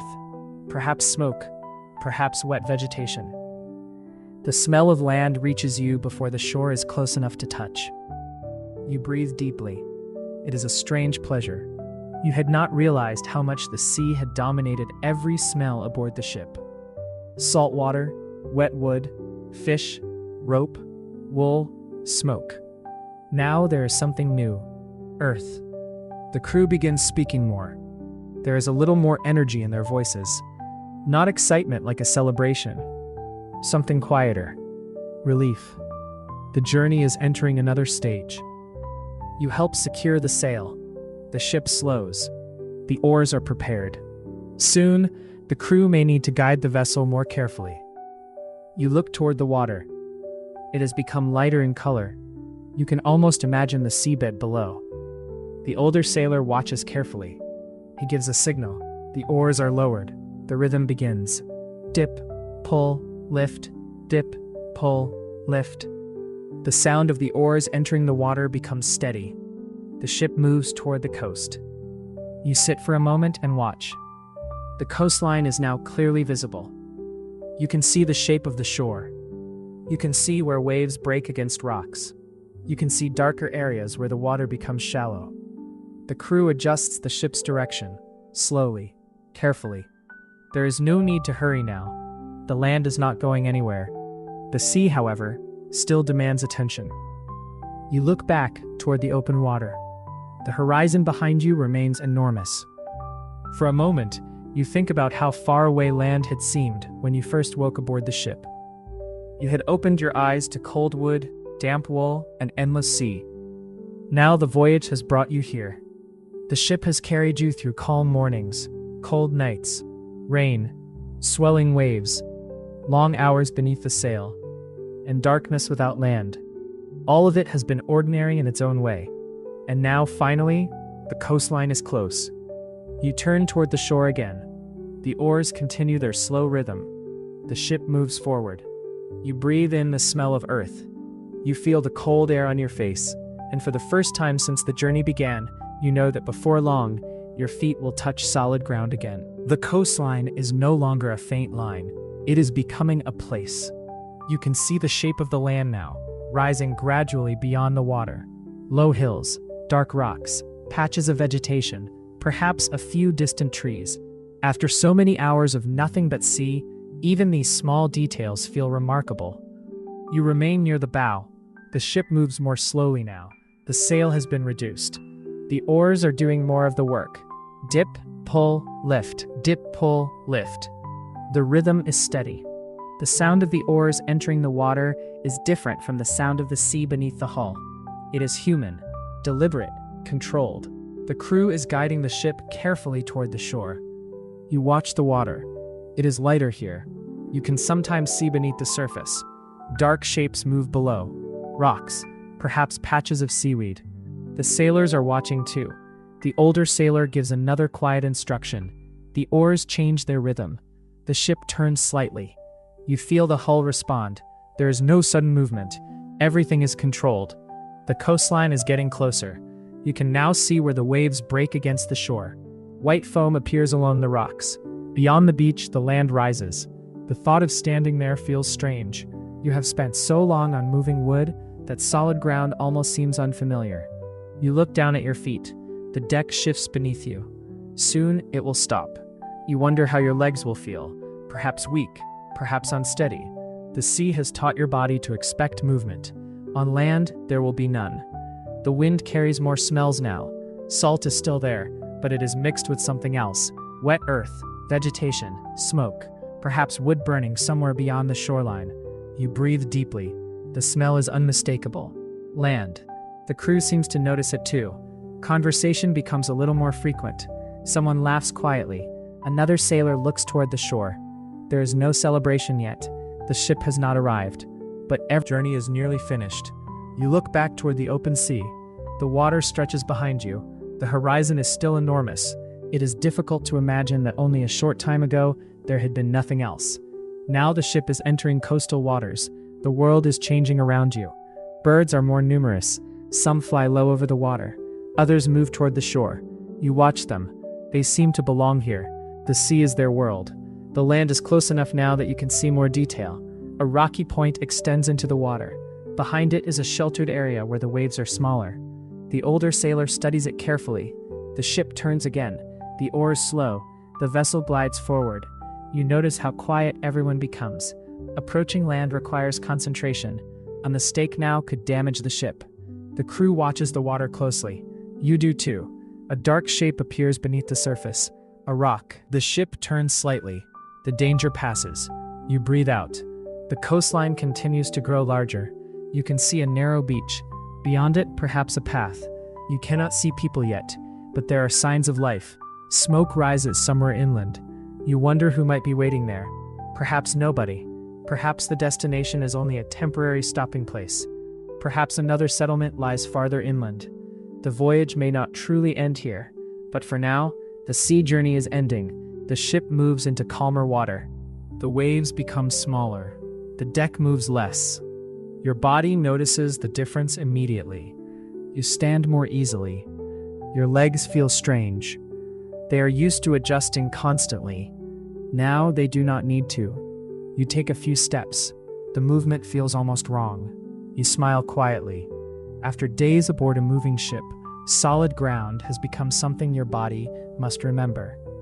The oars continue. The shore is close now.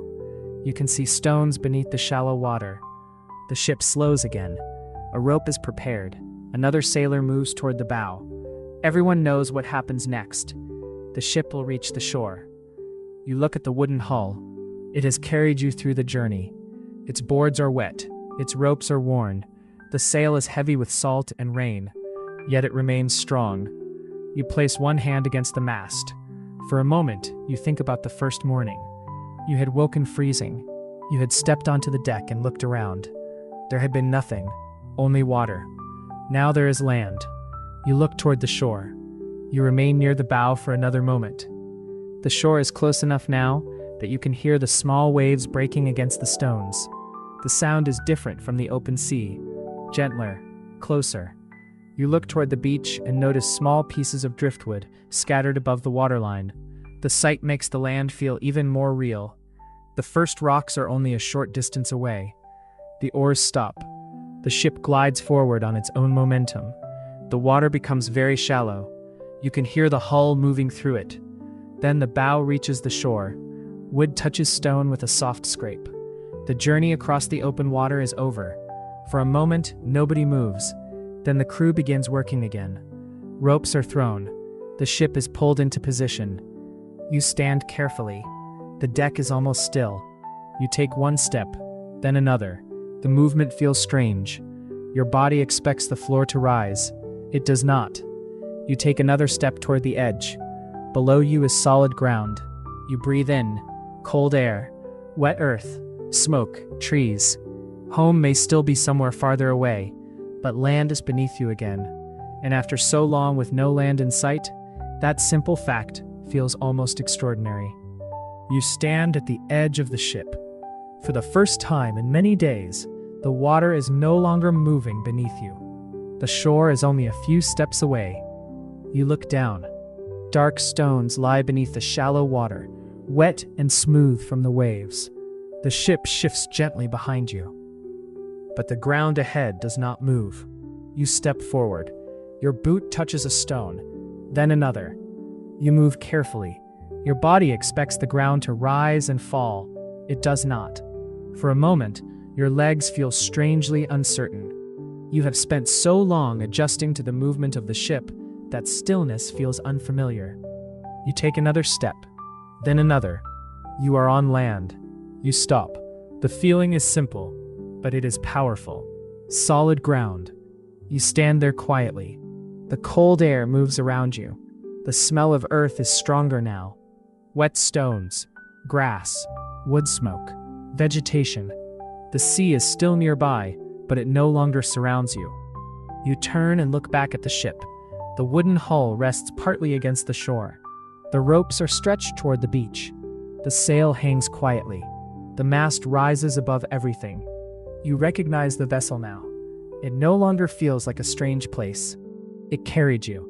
Through cold mornings, through long afternoons, through rain, through dark nights, through open water where no land could be seen. You walk back toward it. The crew has already begun unloading. A wooden container is lifted from the ship. Another sailor carries a coil of rope.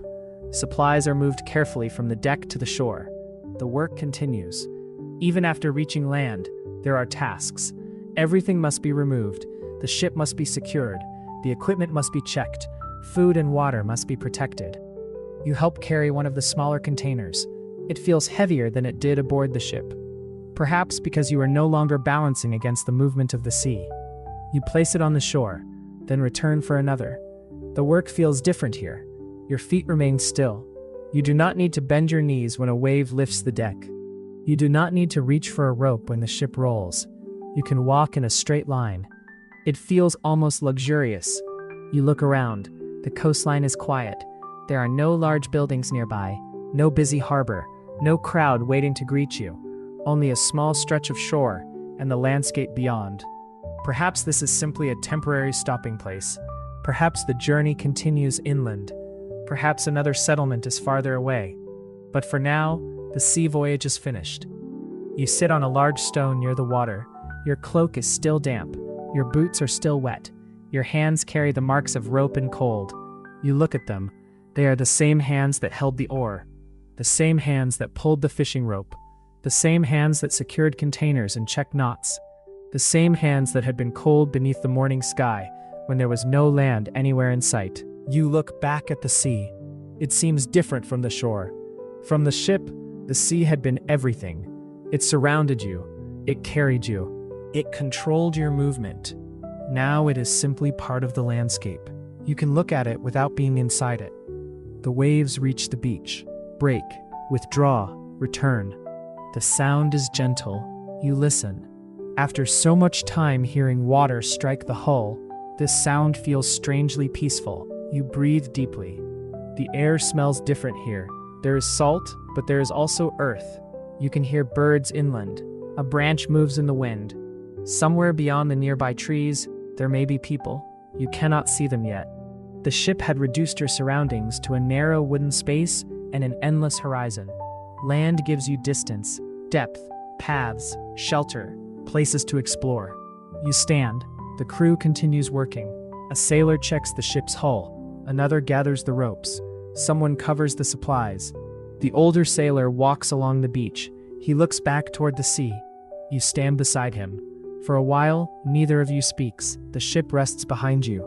The sea stretches outward. The journey is visible in both directions. Ahead is land. Behind is open water.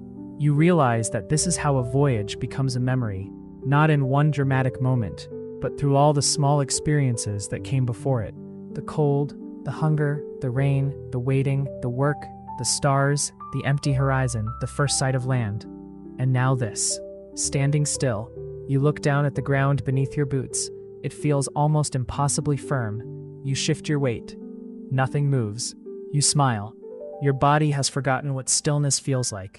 The crew begins preparing to move farther inland. You collect your belongings. The ship will remain near the shore for now. Perhaps it will be repaired. Perhaps it will sail again soon. Perhaps it will carry another group of people across the same sea. You look at it one last time. The wooden hull is scratched. The ropes are worn. The sail carries the marks of weather. But it remains strong. You place one hand against the side of the ship. The wood is cool. You remember the first morning. You had woken in darkness. You had felt the cold. You had climbed onto the deck. And you had seen nothing but water. Now the journey has brought you here. You step away from the ship. The ground remains solid beneath your feet. Ahead, a narrow path leads away from the beach. You begin walking. The sea becomes quieter behind you. The ship remains near the shore. And for the first time in days, you are moving towards something you can actually see. The path rises gently away from the shore. You follow the others inland, leaving the ship behind. With every step, the sea becomes quieter. At first, you can still hear the waves clearly. Then, the sound becomes softer. Trees begin to block the view of the water. The smell of salt fades. Earth and grass become stronger. You walk slowly. Your legs still feel strange. The ground does not move. There is no rolling deck beneath your boots.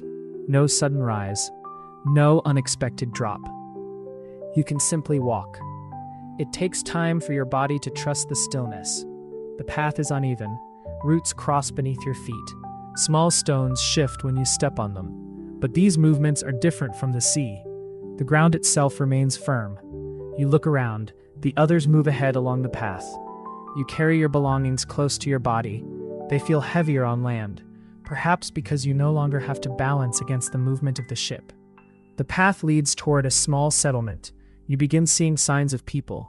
A fence, a pile of cut wood, a rough shelter, smoke rising through the trees. The smell reaches you. Wood smoke, warm food, something cooking. Your stomach responds immediately. You realize how hungry you are. The meals aboard the ship had been enough, but enough is different from abundance. You had eaten to continue working. Here the smell of food feels different. It suggests a place where there is time to prepare something properly. You enter the settlement. It is not large. A few wooden buildings stand around an open area. People are moving between them. Someone carries a bucket. Someone splits wood. A child watches the newcomers from a distance before disappearing behind a building. An older person looks toward the shore. The arrival of the ship is not unusual. This is a place connected to the sea. Travelers come, goods arrive, people leave. The settlement continues its routine. You notice how quiet your own thoughts have become. At sea, there was always something demanding attention. Here, beside the fire, your mind finally has room to rest. You are given a place to sit. The bench does not move. That simple fact makes you smile. You sit down. Your body expects the surface to shift. It does not. You place both feet firmly on the ground. You breathe out. The journey is beginning to feel like something that happened, rather than something still happening. A warm drink is brought to you. You hold the wooden cup between your hands. The heat spreads through your fingers. You take a slow sip. It is simple, but after cold mornings and wet evenings aboard the ship, the warmth feels almost luxurious. You look around the room. The walls are wooden. The roof keeps the wind outside. A fire burns nearby. The air is warmer than the deck had been. You realize how much you missed shelter, not comfort in the grand sense. A dry place. A fire. These things had seemed ordinary before the voyage. Now they feel valuable. You remove your damp cloak. Steam does not rise from it, but the warmth of the room begins drying the wool. Your hands still carry the marks of rope. Your boots are dirty from the shore. You look tired. Everyone does. But the mood is calm. The crew speaks quietly about the journey, the weather, the sea, the route, the condition of the ship. You listen. The voyage is already becoming a story, not a dramatic legend, just a series of memories. The cold morning, the empty horizon, the rain, the larger waves, the night beneath the stars, the first sight of land, the sound of the hull touching the shore. All of it is now behind you. A meal is prepared. This time there is more food. You eat slowly. Warm food fills your stomach. You notice how different it feels to eat without the ship moving beneath you. The bowl remains still. The floor remains still. The fire remains steady. You do not need to hold anything with one hand to stop it sliding. You simply eat. Outside, evening is approaching. The light beyond the doorway has become golden. You step outside after the meal. The air is cold, but it is a different cold. It comes from the evening land rather than the endless wind over the sea. You can hear insects, branches moving, and far behind you, the quiet sound of waves reaching the shore. You look toward the water. The ship is still there. Its silhouette is dark against the fading sky. For a moment, you feel a strange mixture of relief and attachment. You are glad to be on land, but the ship carried you safely here. It was your home for the journey. You turn back toward the settlement. A warm glow comes from the doorway. You step inside again. The fire is burning steadily. Your cloak is drying. Your body is tired. Tomorrow there may be more work. The ship may need repairs. Supplies may need unloading. The journey inland may continue. But tonight, you have something you had not had at sea: stillness. You settle near the fire. The warmth reaches your face. Your eyes grow heavy. You listen to the quiet sounds of the settlement. People talking softly, wood shifting in the fire, wind outside, and far away, the sea. For the first time in days, you can fall asleep without wondering whether the horizon will remain empty. Land is beneath you. A roof is above you. And somewhere beyond the trees, the Viking ship rests quietly beside the shore. Morning comes gently to the settlement. You wake beside the fading fire. For a moment, you do not remember where you are. Then you feel the stillness. The floor beneath you does not move. The walls remain quiet. There is no sound of waves striking the hull, no ropes creaking above you, no wind pulling at a sail. You open your eyes. You are on land. The memory of the voyage returns slowly. The cold mornings, the endless horizon, the rain, the dark nights, the long hours beneath the sail, and finally, the coastline. You sit up. The room is cool, but it is dry. Your cloak hangs nearby. It has dried during the night. You pick it up. The wool feels different now, less heavy, less damp. You put it around your shoulders and step outside. The sea appears between the trees. You stop. The Viking ship is still there. Its dark wooden shape rests beside the shore. The morning light touches the sail. The mast rises against the sky. For a moment, you simply look at it. It seems smaller from land. On the open sea, the ship had felt like the entire world. Here, it is only one object among many. You walk closer. The crew is already checking the vessel. A rope is inspected. A section of the hull is examined. The sail is spread slightly to dry. The ship needs care after the journey. It has carried everyone safely. Now it must be prepared for whatever comes next. You place your hand against the wooden side. The timber is cool. You recognize the scratches beneath your fingers, the marks left by weather, the worn sections of the rail, the places where countless hands have rested. You remember standing there during the first cold morning. At the time, the horizon had seemed endless. Now you know that it eventually changes. You look out across the water. The sea is calm. The horizon is clear. There is no fear in it now, only distance. You understand something about the sea that you did not understand when the journey began. It does not promise comfort. It does not promise certainty. It simply continues. Waves rise, waves fall, wind changes, clouds gather, the ship moves, people adapt. That is what the voyage required. Not strength alone, not courage every moment. Patience, attention, routine, the ability to keep working when nothing seemed to change. You think about the long hours when there was no land in sight. At first you had watched the horizon constantly. Every dark shape had seemed important. Every bird had become a possible sign. Every cloud could have been mistaken for a distant mountain. Then, slowly, you stopped searching. You learned to accept the sea as it was. Open, cold, moving, endless. And that acceptance made the journey easier. A sailor walks past you. He gives you a quiet nod. You return it. There is no need for words. You have shared the same cold nights, the same rain, the same meals, the same uncertain horizon, the same small moments of work. Smoke rises gently from a roof. People move through the morning light. A fire burns somewhere inside a wooden building. You realize how much you had taken those things for granted before leaving. A warm fire, dry clothing, fresh water, a floor that does not move, a roof above your head. They had seemed ordinary. Now they feel precious. You think about the people who will sail again, perhaps the same crew, perhaps another. They will wake cold.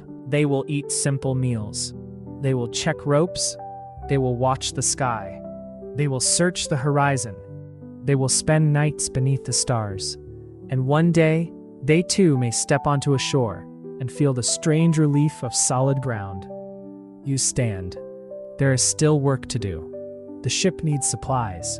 The crew needs to prepare for the next stage. Your journey may continue inland. Perhaps another road waits beyond the settlement. Perhaps another voyage will come later. History rarely bends when a ship reaches the beach. One journey becomes another. One shore becomes another destination.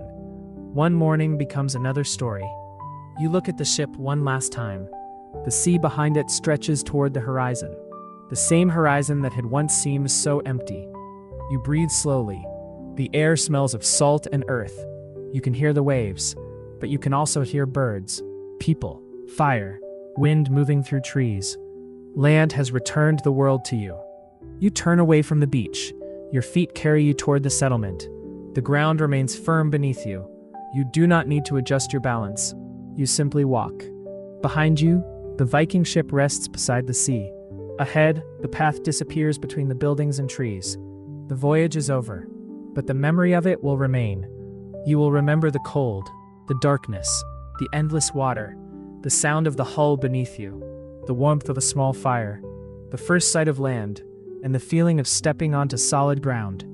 Perhaps that is what a long journey leaves behind. Not only the place where you arrived, but a new understanding of the place you left. You look back once more. The sea is shining beneath the morning sun. There is still no end to the horizon, but now you know what lies beyond it.